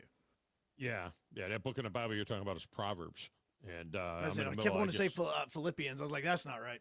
No, it's Proverbs. I read Proverbs 14 this morning. We're in a study that has Proverbs, and I'm reading a book of Proverbs chapter of Proverbs each and every day. So it was 14 today, and they're outstanding. The Proverbs are fantastic. It's amazing, something that was written like 3,000 years ago, and how much they boom. Right? I mean, they nail it right to stuff that's going on in your life right now. That's going to be the problem for me, though. I've never read the Bible cover to cover. I know I've been in every single book of the Bible and every chapter. I know that I've been through that over all my years, but I've never started at Genesis 1 and read the whole Bible. So I'm doing that now. Oh. And I just started Exodus. And so I got to read, you read 3 chapters a day. Yeah. It's Christian Bale, actually, I believe, is who started that movie, as a matter of fact. Yeah, I did all of Exodus on that. Yep. Yeah. Seen the movie. So I'm finished with Genesis, and now I'm in Exodus, and you got to read like three chapters a day, right? So I'm doing that. Then we got this study going on with the Proverbs, and so I got that. I'm reading that. They're going to do a revival down there. We're going to do a revival, and you got to read through all these Proverbs to get to that. And then I got this other study that's going on in James at the Sunday school. So I'm like all over the place with the Bible. I got a book I want to read that is sitting there, a Longmire book. I'm a big Longmire fan. I don't know if you know Longmire. Did you ever see the TV show Longmire? I don't know Longmire, but I know Brockmire. You never watched the TV show Longmire? It's a Western. It's based in Montana. He's a sheriff out there. And Walt Longmire is his name, and so Yellowstone. I've got is that what that's called? It's very much like Yellowstone. Very much like Yellowstone. Only he's a sheriff instead of being a landowner. He's a sheriff, and it's Longmire. So I've read like 14 of the. There's 18 or 19 books in the series, and I've read 14 of them. And so I got that one is sitting there. I don't know when I'm going to get to it. And now I just ordered this thing. the self-help book thing. Not that I need much self-help. I mean, think about it. Really? Me?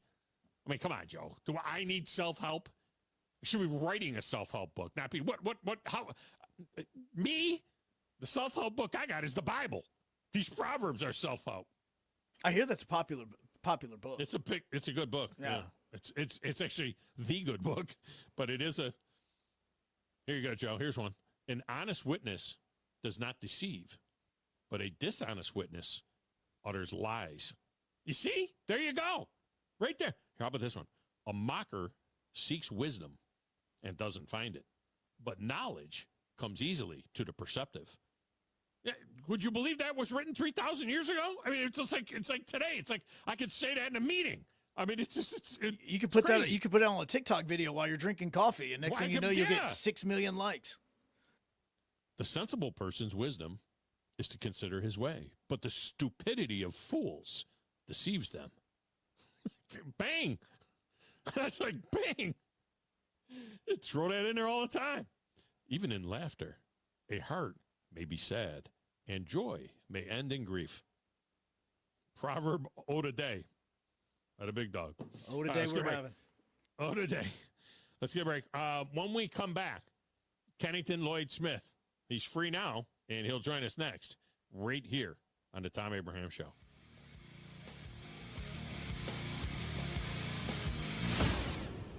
It's laundry season at Owen Home Appliance Center. Tired of that washer walking out the door and having to dry a load 2 or 3 times? It's time for a new washer and dryer.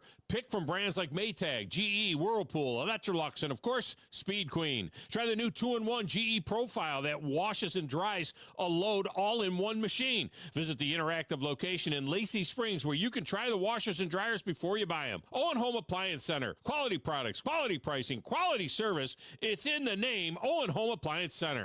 Have you discovered Good Company Cafe? The place for breakfast, brunch, lunch, and so much more. Enjoy brunch all day and pair with one of our many seasonal refreshing drinks, including alcoholic and non-alcoholic options. Choose inside or outside on our gorgeous, spacious, dog-friendly patio. And have some fun with friends playing yard games in the courtyard. See catering, to-go options, and lots more at goodcompany-cafe. It's time to get your family into boating. The Huntsville Boat Show is back January 16th through the 19th at BBC. Shop, compare, and save thousands on your family's dream boat. Hundreds of new boats to purchase on site. Shop pontoons, wake surf boats, fishing boats, and more. Visit HuntsvilleBoatShow.com. It's time to get your family in. And smokers like Big Green Egg, Blaze, Delta Heat, Memphis, and Traeger. Satisfy any palate with our wall of rubs and seasonings. For all your tailgating needs, visit Brooks & Collier at 813 Meridian Street or at brooksandcollier.com. An Alabama tradition for over 75 years. Roll Tide. At Mr. Sparky, we're America's on-time electrician. Flickering lights and hot switches can be annoying, but they can also signal a major problem, or worse, an electrical emergency. So play it safe and leave it to the experts at Mr. Sparky. Trust our team of professional, clean, and friendly electricians. We'll get it done right and get it done safely. You don't have to put up with any malarkey. Call 888-8-SPARKY. Independently owned and operated, licensed in the respective state or county. By now, you know about Eagle Masonry and Insulation. And maybe you know that Eagle also does landscaping and dirt work. But how about after paint work? Shower doors, shelving, and mirrors, all taken care of by Eagle. The same Eagle that takes care of all your masonry, insulation, and landscaping needs. Eagle brings the same level of expertise to all these disciplines, and they're ready to provide you with a free quote. The website is the same, insulatewitheagle.com, as is the phone number, 256-755-1556. Give them a call and see what Eagle can do for you. Eagle saves you time. Eagle saves you money. Hey folks, this is Arthur Seaton, managing partner at University Kia, proudly saying Roll Tide and War Eagle. Stop into University Kia today and shop one of the area's largest selection of new Kias, including Fortes, Seltos, Telluride, and Popular Carnival, and fully electric EV6. View all the great specials at universitykia.com and get pre-approved in minutes so you can drive home your new Kia you really want, because we want to see you in a University Kia.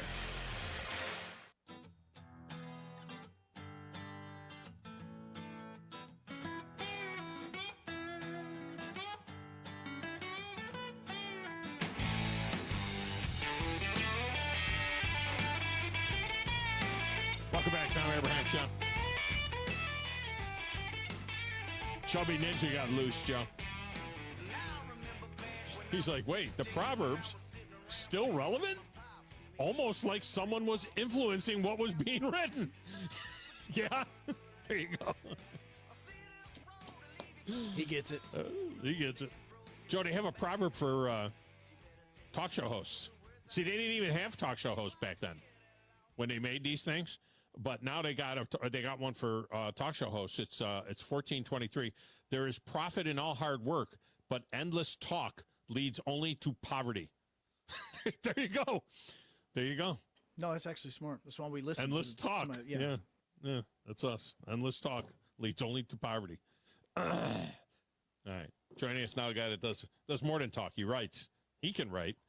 Does a tremendous job doing it as well. Does it for The Athletic, covers Alabama. And what's unique about Kennington Lloyd Smith is he worked in the Big Ten and he worked in the SEC. It works now in the SEC, so he has kind of a sense of all of this stuff and that we've been kind of debating. And he joins us now on the Neighbors Wealth Management Hotline. Kenny, welcome back. How are you? Good. How are you? We were trying to figure out what the big news was that, you were probably, hung up with for the first 15 minutes of the hour. We were originally scheduled at the top of the one, and we surmised that Nick Saban was coming back as the new defensive coordinator on Kalen DeBoer's staff. Is that what the news is? Is that what you were working on, or is that maybe not right? That's that's exactly it. It was like I think he realized that Coach Alabama was a bit much, and Saban was like, you know what? I think I spent my year off. I'm already in the Hall of Fame. Let me try to go back and add some more to it. So you know how that goes. Yeah, one of the most obvious of obvious things. Like, I spent zero time on Nick Saban to the College Football Hall of Fame. I mean, yeah, they put him right in. That's fine. But I mean, if there was anything, is anything more obvious than that? I mean, what do you say about that? Of course, Nick Saban's a Hall of Famer. I mean, why jerk around, right? Right. Exactly. Yeah, made no sense. That's funny. We have been, obviously, the rest of the college football world, anybody that's not in our neck of the woods, is screaming from the rooftops about how the SEC is dead. And I thought some interesting stats that were put out there by Conor O'Gara and some others. But, second year in a row that the SEC has been shut out of the Natty. It hasn't happened since 2004-05. The SEC responded to that by winning every single national championship for the next 7 years with 4 different programs. Then they went dark again for 2 years. Didn't win a national championship. We're in it, but didn't win a national championship. And remember, after Ohio State beat Alabama in 2014 Sugar Bowl, everybody was, the SEC is dead, and they got their comeuppance and blah, blah, blah. And then for the next 8 years, the SEC put a team in a national championship game every year, won 6 of those 8 championships, 3 different schools. We're still waiting for any other conference to have 3 or 4 different teams win a natty in the 21st century. That hadn't happened. So I just think it's a little premature. I don't know that it can happen again because of the transfer portal, but I mean, there's some historical stuff just in the last 25 years. The last 2 times, the SEC went 2 years without winning a national championship. Right, exactly. I think it's just kind of one of those things where obviously there's a lot of SEC fatigue, and when there's 2 northern teams that play for the national championship in consecutive years with Washington, Michigan, Ohio State, Notre Dame, it does allow for that opinion to resurface. I would be cautionary about burying the SEC, not to say that they're about to go on another 8-10 year run, but this idea that the SEC is dead, I think is pretty far-fetched. Then obviously another point of misinformation that you brought up is the fact that people think that Alabama carried the SEC, yet you just said that there have been several teams that have won and been in contention for national championships, not just one team. And no other conference can say that. So until we see a little bit more consistency in that regard from other conferences, I would say that the SEC is still the best conference. It just wasn't the best this year, and that's okay because this is probably the first year that it hasn't been probably since I've been watching football, and I just turned 30. So let's not, jump to too many conclusions here. Yeah, and on this, before we get to the basketball, on this year's game coming up on Monday night, right now you've got Ohio State an 8.5 point favorite. They were a 9.5 point favorite over Notre Dame, and This is, I think, the 8th time that somebody has been favored by more than a touchdown since the BCS championship game after the 1998 season. So going back to some 25, 26 seasons of BCS and then into the different iterations of playoff, it's happened 8 times. The biggest ever was Georgia as a 14-point favorite over TCU, and they beat TCU by, I don't know, 50, something like almost 60. They beat them by, 58 points, 65-7 in that game. After that, the next 2 biggest spreads were 11.5-point underdogs, and both the 11.5-point underdogs won the game outright. Remember, Ohio State beating Miami, although it was interference in the end zone, but Ohio State beating Miami in double overtime, and then before that, it was Oklahoma beating Florida State. They were an 11.5-point dog as well, and that game they won by a score of 13-12. Who could forget the old 13-12 national championship game? But So the question is Notre Dame a live dog here? Do you think Notre Dame can win this football game against Ohio State? Because it seems like, Ohio State is kind of like a SEC team almost, and Notre Dame is kind of like a Big Ten team. Right, exactly. I think Notre Dame can win. There is a pretty specific pathway for that to happen. I think obviously they're going to have to run the ball really, really, really well, shorten the possession, shorten the game. Not allow Ohio State to get over the top of them vertically. I think also they can learn something from Texas and how they kind of took Jeremiah Smith out of the game. Obviously, they have to take care of the ball as well. That hurt Texas against Ohio State. So they're going to have to play, their best game of the year. I mean, obviously it's a national championship, but it couldn't be more apparent in a game like this. It's almost like when Georgia played Notre Dame. It was like, okay, for Georgia, you have to win a specific way, and you cannot allow penalties and turnovers to set your team back. And what happened in that game? It's the same thing with Notre Dame here. They cannot have miscues. They can't have penalties. They can't have mental mistakes. They can't have turnovers. That's going to give Ohio State an advantage in this game because they're already the better team on paper. Notre Dame's already outmanned. So they're going to have to win in a specific way. But Marcus Freeman, I think, has probably been the best coach in these playoffs of all the teams in the field. The way that he's been able to motivate his team, get his team up, the way he's been able to overcome these injuries has been really, really impressive. So if there's somebody who is up to the task, it's definitely him.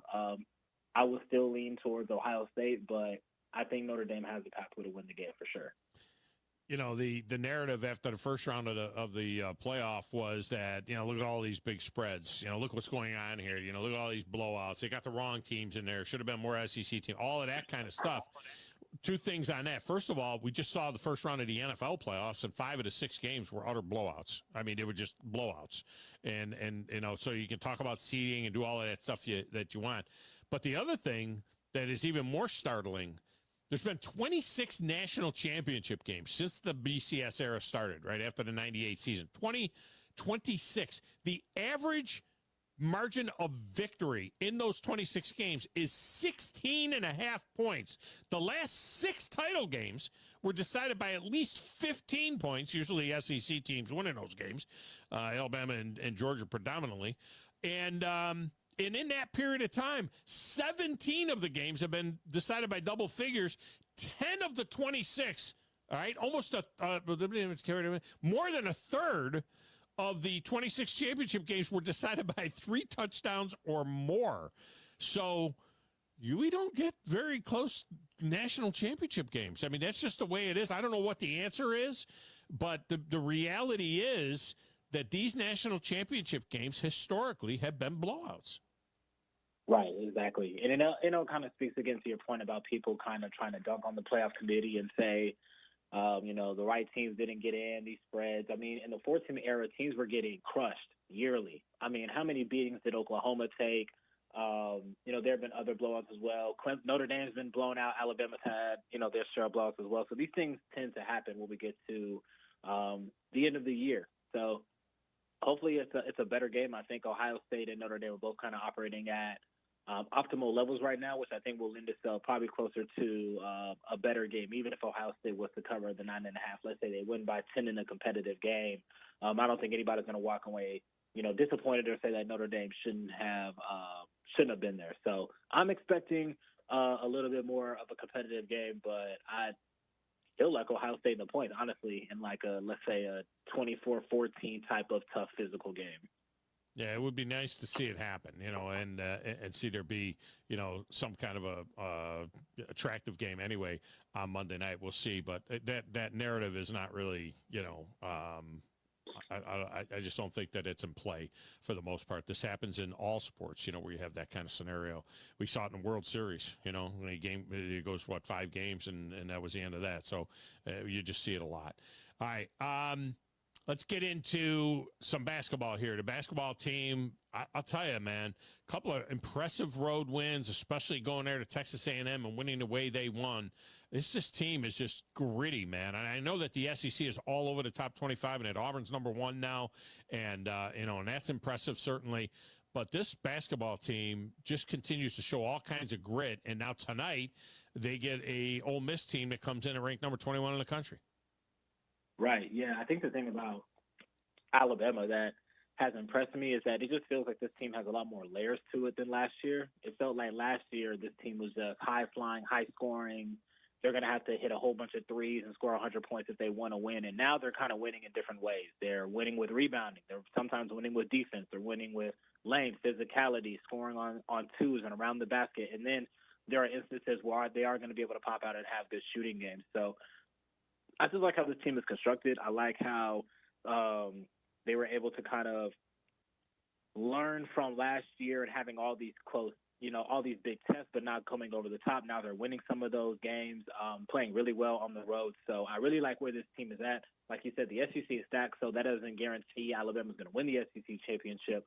But I think we're seeing this team continue to grow from what they showed in the non-conference. And that's what you wanted to see. It wasn't they did really well in the non-conference and they hit an SEC wall. They have continued to be, this team that's continuing to grow and evolve and get healthier in some ways, which I think is big as well. So like where Alabama is at, and tonight's going to be another interesting matchup. It seems like a big part of it, too, is that they're taking care of the ball, and that's when, when Alabama gets in trouble, it seems to be when it's all that helter-skelter play. But in this particular case, it seems like, they have been taking care of the ball, and when they take care of it, they're going to be really, really tough to beat. Yeah, 100%, and that's another part of it. And then, something I just thought about, as you said, turnovers was the North Dakota game. They go up to North Dakota. They're playing this game. They have 14 turnovers in that game. It's a much closer game than expected. And then after that point, you've really seen Alabama just kind of dominate every game. I believe they're on a 7-game streak since then. And that's when you're kind of seeing, the team start to take care of the ball a little bit more, because that was a really big scare. I mean, that would have been a historic upset. And we've seen the team, respond to that and continue to come out and dominate, have 2 dominating SEC wins, go on the road, top 10 at Texas A&M, and win a really competitive game. And, they're getting a chance to come back at home and gain some momentum. So like where the team is at, and then to your point about the ball handling, it's been much improved. And how about this backcourt? I mean, Sears, Philon, Aiden Holloway, those 3 are playing at a really high level right now in addition to the rest of the team, and it's making a huge difference. It is making a big difference, there's no doubt. And Sears, co-SEC Player of the Week this week as well, coming off of his performance there. And they just got to keep it going, man, right? Got to keep that atmosphere up, too, at that building. Want to make Coleman Coliseum just be just a very, very difficult place for people to come in and play. Yeah, I believe they're 36-2, their last 38 home games. So Coleman, not an easy place to win. I know everybody wants a new arena, but when they pack Coleman out and it gets loud, they can make a difference. Need to break out the hard hats. I don't know what's going on at their site, at the Alabama site. You can't get to the game notes. You go to stats and you get to Oklahoma stats from that game, which a couple of games ago. And I don't know what's going on over there. Same. Well, sometimes that's why they need a new arena. The Wi-Fi's all off. Yeah. We gotta upgrade all the facilities, get some better Wi-Fi. Spending all that money. Yeah, getting rid of all of that stuff. By the way, they're going to do like Colorado, some of these other schools that are kind of doing away with their NILs and getting away from the collective, the NIL collective, and then just having people give the money directly to the school so they can give it to the kids.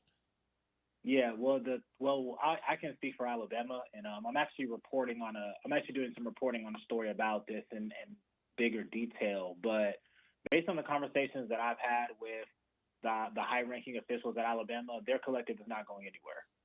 and they've anticipated even these conversations that I've had with them, several months ago, that schools were going to go away from their collectives as a part of the collective bargaining agreement. Alabama is not going to be one of those schools. So what you'll see is revenue sharing, and then Yay Alabama will serve as kind of like icing on the cake. So Alabama has X amount of dollars to pay out of the school, and then Yay Alabama is going to be an extension of that to pay for the top rated athletes, the quarterback, the edge rusher, the point guard, the softball player, etc. So they're going to continue to work in conjunction with each other, but Colorado's not going to be the last school to do away with their collective. Yeah, I'm still trying to figure out how this whole thing works with the $22 million, and that there's some amount set. A lot of schools aren't going to be able to have that kind of money to revenue share, with their teams. And what about the places that have more money? Are they limited to the $22 million? And then how does it get whacked up? I mean, do you, off the top of your head, do you have an idea how many athletes are at Alabama? I mean, does everybody get a taste? Everybody get a piece? So yeah. The volleyball player sitting on the end of the bench gets $50. I mean, yeah. I don't know how it works. That is definitely one of the bigger concerns with Alabama and others who are going to continue to use this and as well as the collective are the Title IX implications of this. So, is it proportionate? Is it going to have to be based off of the revenue that the sport makes? I think Alabama will be in favor of something like that, where basically the sport dictates the value, just like a free market would.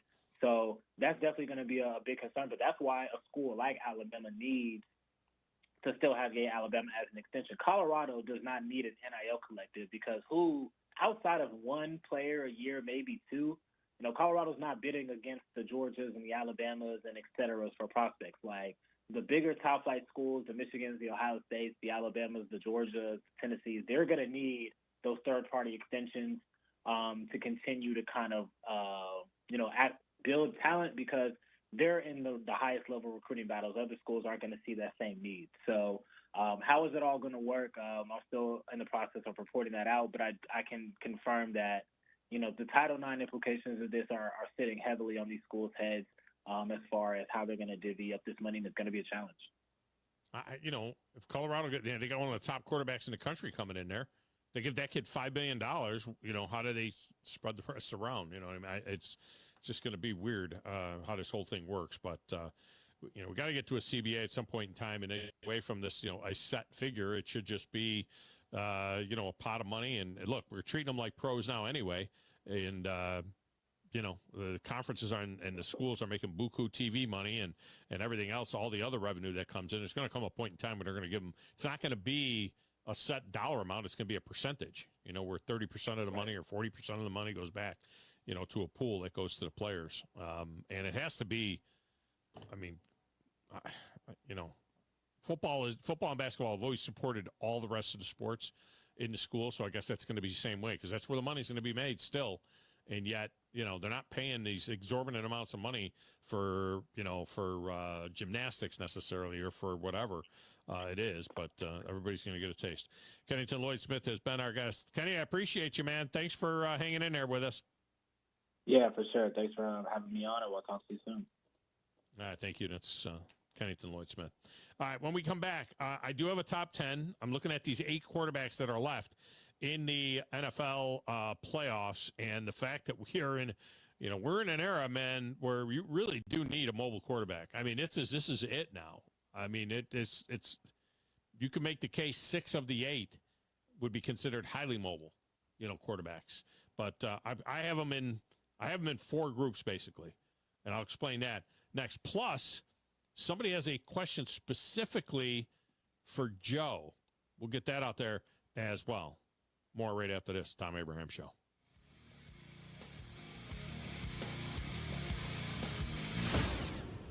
You're listening to the Thom Abraham Show with Joe Hunk on 97.7 ESPN The Zone. This is Brent Musburger's VSiN Action Update on 97.7 ESPN The Zone. For a limited time, GBank is offering a $250 bonus when you open a GBank Visa signature card. Apply today at vsin.com/GBank. Busy night of Southeastern Conference basketball coming up today. The top-ranked Auburn Tigers hosting Mississippi State at Neville Arena. The Tigers are laying 7.5 as they play for their 9th consecutive win. Mississippi State ranked 15th. They are 14-2. The total today, 151.5. Number 4, Alabama laying 9.5 at home at number 21, Ole Miss, 164 at the Coleman Coliseum. The 5th-ranked Florida Gators at home laying 11 against the Missouri Tigers. Number 8, Kentucky, and number 11, Texas A&M meet at Rupp Arena. Wildcats a 6.5-point favorite, and Arkansas lays 2 at LSU. For more, go to VSIN.com. Mike Sennett, 97.7 ESPN The Zone. Thom Luganbill here for my friends at Woody Anderson Ford. Bobby White and his team take great pride in their service department, and you can see it the moment you walk into those beautiful new service lanes. And just like a championship team, they all work together to make sure your experience is second to none, whether you drive a Ford or not. Also, check out the gold-certified pre-owned inventory at Woody Anderson Ford for great deals every day. Stop by and see them at Jordan and Sparkman or at Woody Anderson of Madison on Hughes Road, or visit WoodyAndersonFord.com. Eagle Masonry and Installation. It's right there in the name. Eagle is your one-stop shop for block, stone, or brickwork, monument signs, and outdoor kitchens and fireplaces. Eagle also offers the finest craftsmanship and insulation, including fiberglass or spray foam insulation, and of course, insulation removal. Philip Love and his team have years of experience, bringing the region the best in masonry and insulation services. For more information and a quote, visit insulatewitheagle.com or call 256-755-1556. Eagle saves you time. Eagle saves you money. If hunting and outdoor recreation are your passions, it all starts with the right property. That's where I come in. I am Bo Butler with Southland Realty and Auction, a hunting and recreational land specialist and a Jackson County native who sees land through a hunter's eyes. Just as you trust your guide on a big game hunt, you can trust me to find the perfect property for you. Thinking of selling? Let me help you make your land attract buyers. Remember, Bo knows land. Call me at 256-609-0512. Hi, this is Wes Neighbors. I'm here with Sam Fleming with Fleming Roofing and Restoration. Sam, tell the folks about Fleming Roofing and Restoration. Hey Wes, our company Fleming Roofing and Restoration specializes in commercial and residential roofing and repairs. I'm a 5th generation Huntsvillian, and our family's been doing construction business in Huntsville area since 1965. Sam, what kind of roofs does Fleming Roofing and Restoration do? Our guys are skilled enough. We can come out and address any kind of leaks or issues you might have on your commercial, on your metal roofing, on your shingles. We can do anything, and we can offer you a solution to repair it, or we can replace it. Well, you guys also do insurance restoration. Our staff has 10 plus years of experience as insurance adjusters, and we really do know the inside and out of the claims process at Fleming Roofing and Restoration. Check out Fleming Roofing and Restoration online at FlemingHSV.com, or you can call or text them at 256-651-9440. Hey Wes, we show up.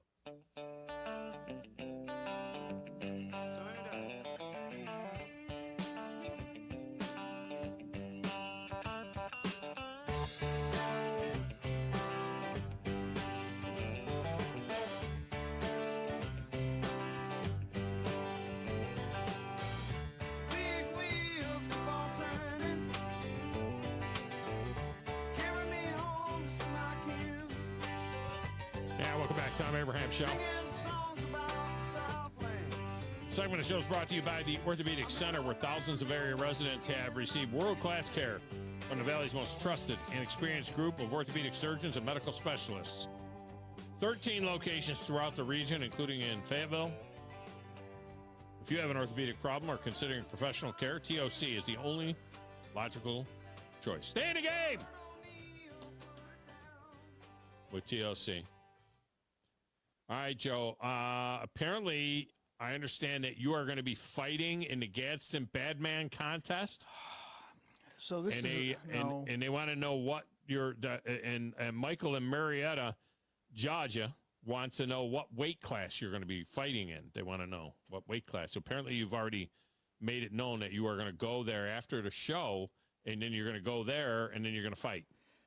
The Badman. Yeah, none of that is true at all. There was an event that Brandon sent us some information on. That I can't even tell you what the date the event is, but the thing the event doesn't start till like 7 or 8 p.m. on a Friday night, and they said, "Yo, you could come do the show." Well, our show's from 9 a.m. to 11 a.m. So what are we supposed to do for the other like 9 hours? Yeah. So that was Well, you'd have to do my show then. And you mean like if you went down there and did a remote from down there? Yeah. I don't think they want. I think they want you to fight. I don't think they want you. They said that you said that you could go down there and whoop those guys. Oh, that's what it says in the text. I don't know. Yeah. I think that you were between pretty confident that you could go there and kick some butt. Yeah, I think between me saying no, I don't think that we can do that, and the person that was listening to me say that may have just misinterpreted what I was saying. It happens. I mean, those things sound very similar. So I can see where, those two things kind of got confused. Yeah, no, I get you. Makes sense. 10, 9, 8, 7, 6, 5, 4, 3, 2, 1. It's the Tuesday Top 10. All right, so there are 8 quarterbacks left in the NFL playoffs, and you can easily make the case that 6 of these guys are really highly mobile quarterbacks. And the guys that are not mobile quarterbacks, I mean, it is getting harder and harder to see the guys that are not mobile quarterbacks, winning anymore. And we see some really nice quarterbacks throughout the league that are just kind of kicked to the wayside. Now, I don't know what it'll look like by the time we get to the Super Bowl. We may have 1.5 mobile quarterbacks by the time we get to the Super Bowl. If you get,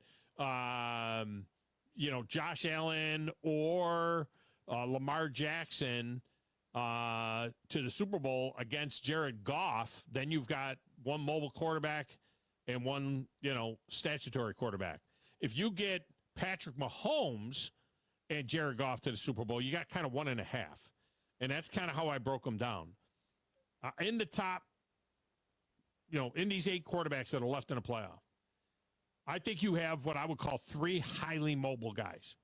3 highly mobile guys. Lamar Jackson, Josh Allen, and Jaden Daniels. But the key to those 3 guys, they're not one-trick ponies. All 3 of those guys do a really good job in the pass game. Lamar has gotten better and better in the pass game. Was one of the highest rated, if not the highest rated guy in the league. Josh Allen used to be very inaccurate. He's gotten much, much better. And even Jaden Daniels, who's a rookie, I mean, he throws some pretty nice balls. So it's not like they're out there just running around as one-trick ponies. My next category is not as mobile as they used to be, but still dangerous. And in that category, I put Jalen Hurts, because Jalen Hurts can still hurt you on the ground. I mean, that's a big part of his game is the rain, but it's not like it used to be. He slides a lot, and he's not as dangerous as he used to be. And he's a much better passer than he used to be. I mean, there was a time when Jalen Hurts was at Alabama and Tua Tagovailoa was a freshman. Everybody and their brother was calling for Tua to get in there. Jalen couldn't throw it in the ocean. He went to Oklahoma, became a much better passing quarterback, and in the NFL has gotten better and better. Maybe that's the model for Jalen Milroe. Maybe Jalen Milroe can be Jalen Hurts. Who knows? Doesn't feel that way right now, but you don't know. The other guy that's not as mobile as he used to be, but still dangerous with his feet, is Patrick Mahomes, Joe. I mean, your guy, he does a lot of damage from the pocket, but every once in a while, if it collapses around him, he'll take off and scoot down the sideline and act like he's going out of bounds and not go out of bounds and all that kind of stuff. So he's a mobile quarterback, but he's not Lamar Jackson, Jaden Daniels, and Josh Allen. Would you agree or disagree? No. That's running's probably not even really his 4th or 5th option if he has to. I mean, go back to the Super Bowl. The only reason he ran on the RPO to get the first down for the Chiefs when it was 4th down was because he had not done it the entire game, and they knew that they'd be focusing on either the short pass in the flat or the handoff. I mean, he can just still do it. Yeah. He can still do it. He uses it to extend the play and to get a man open more than he uses it to try to get yardage. Now, my third category is just the be careful category. This is a guy that is not considered a running quarterback, but he made a few plays with his feet against the Chargers, and that's C.J. Stroud. Stroud. A lot of people thought, can we please get away from this mindset that, well, he's black. If quarterback's black, he must be a running quarterback. That's not the case at all. That's not the case at all. Josh Allen is white, and he's as good a running quarterback as there is there this side of Lamar Jackson. Lamar Jackson's black, and he throws a beautiful ball. All right, so let's get away from it being, well, you know, a lot of this whole running quarterback thing started with Steve Young, to be honest with you. Last time I know, Steve Young's he's related to Brigham Young. He's about the whitest person I know, if I knew him. So C.J. Stroud, he's a guy, he's really a pocket guy, C.J. Stroud. But he took off a couple of times, so I put him into be careful. Just be careful, because C.J. Stroud will take off and hurt you and get a key first down and do some damage. And then there's the two guys that there's no need to spy. And that's Jared Goff and Matt Stafford. And I know Matt Stafford, I know you can go look at clips and find times when Matt Stafford, you know, has shown some good wheels and some good escapability. He had to do that. But Matt Stafford is, you know, he's not, you don't need to spy Matt Stafford. And you don't need to spy Jared Goff. Jared Goff he's not going anywhere. So that's the categories. 6 of the 8 will be considered very mobile if needed. So that takes us to the two guys that are at the top of the draft. And that's all they've identified is two guys, maybe only two guys that are first rounders, in Shedeur Sanders and Cam Ward. Shedeur Sanders is not a running quarterback. Again, stop getting it in your head that, you know, because he's African-American, that he must be a running quarterback. He's not a running quarterback. Can he do a little damage? Yeah, but he's not considered a running quarterback. Cam Ward, on the other hand, very much a dual-purpose quarterback, very much. But let me tell you something. Shedeur Sanders, I don't care. You know, talk about Deion Sanders being a head coach of the Dallas Cowboys and then he working a trade and send Dak Prescott to the Titans and get the number 1 pick overall. And first of all, nobody's trading the number 1 pick for Dak Prescott. All right, you're gonna have to do more than that to get, you know, to get the number 1 pick. It'd have to be a lot more than Dak Prescott. But having said that, buyer beware with Shedeur Sanders. I am really, really cautious about, like Cam Ward much more. And I don't like him that much. I don't think either one of them is a top 10 player in the draft, but somebody's going to overreach for him because the teams that are bad need quarterbacks. Former NFL scout Dan Kelly wrote this. Listen to this, Joe. Quote, went back and watched the tape this morning. Shedeur Sanders melted down like a snowman against number 17 BYU. Can't even imagine how timid and overwhelmed he will look against the speed and complexity of an NFL defense. Close quote. I mean, look, words have power. Let me tell you something. I don't think you ever want to be described as timid and overwhelmed. I'm just going to go out there on a limb and say that. If I'm looking at the, you know, the chart and the scouting report on a particular player, and it says timid and overwhelmed, pretty much thinking I'm not going that route. Not going that route. Joe, don't be timid and overwhelmed. I'm good. I'm good. Yeah, you don't want to go there. Yeah, no, I'm good.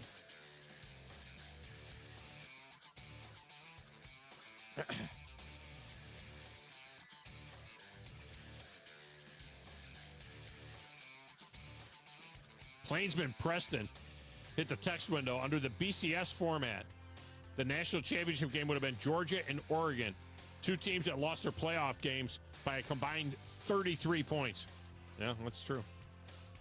Yeah, we got the 8 seed to 7 seed playing in the national championship game. All right, that's going to do it for us. The Paul Feinbaum Show is coming up next. We thank you for listening. For Joe, I'm Tom. Have yourselves a great day, everybody.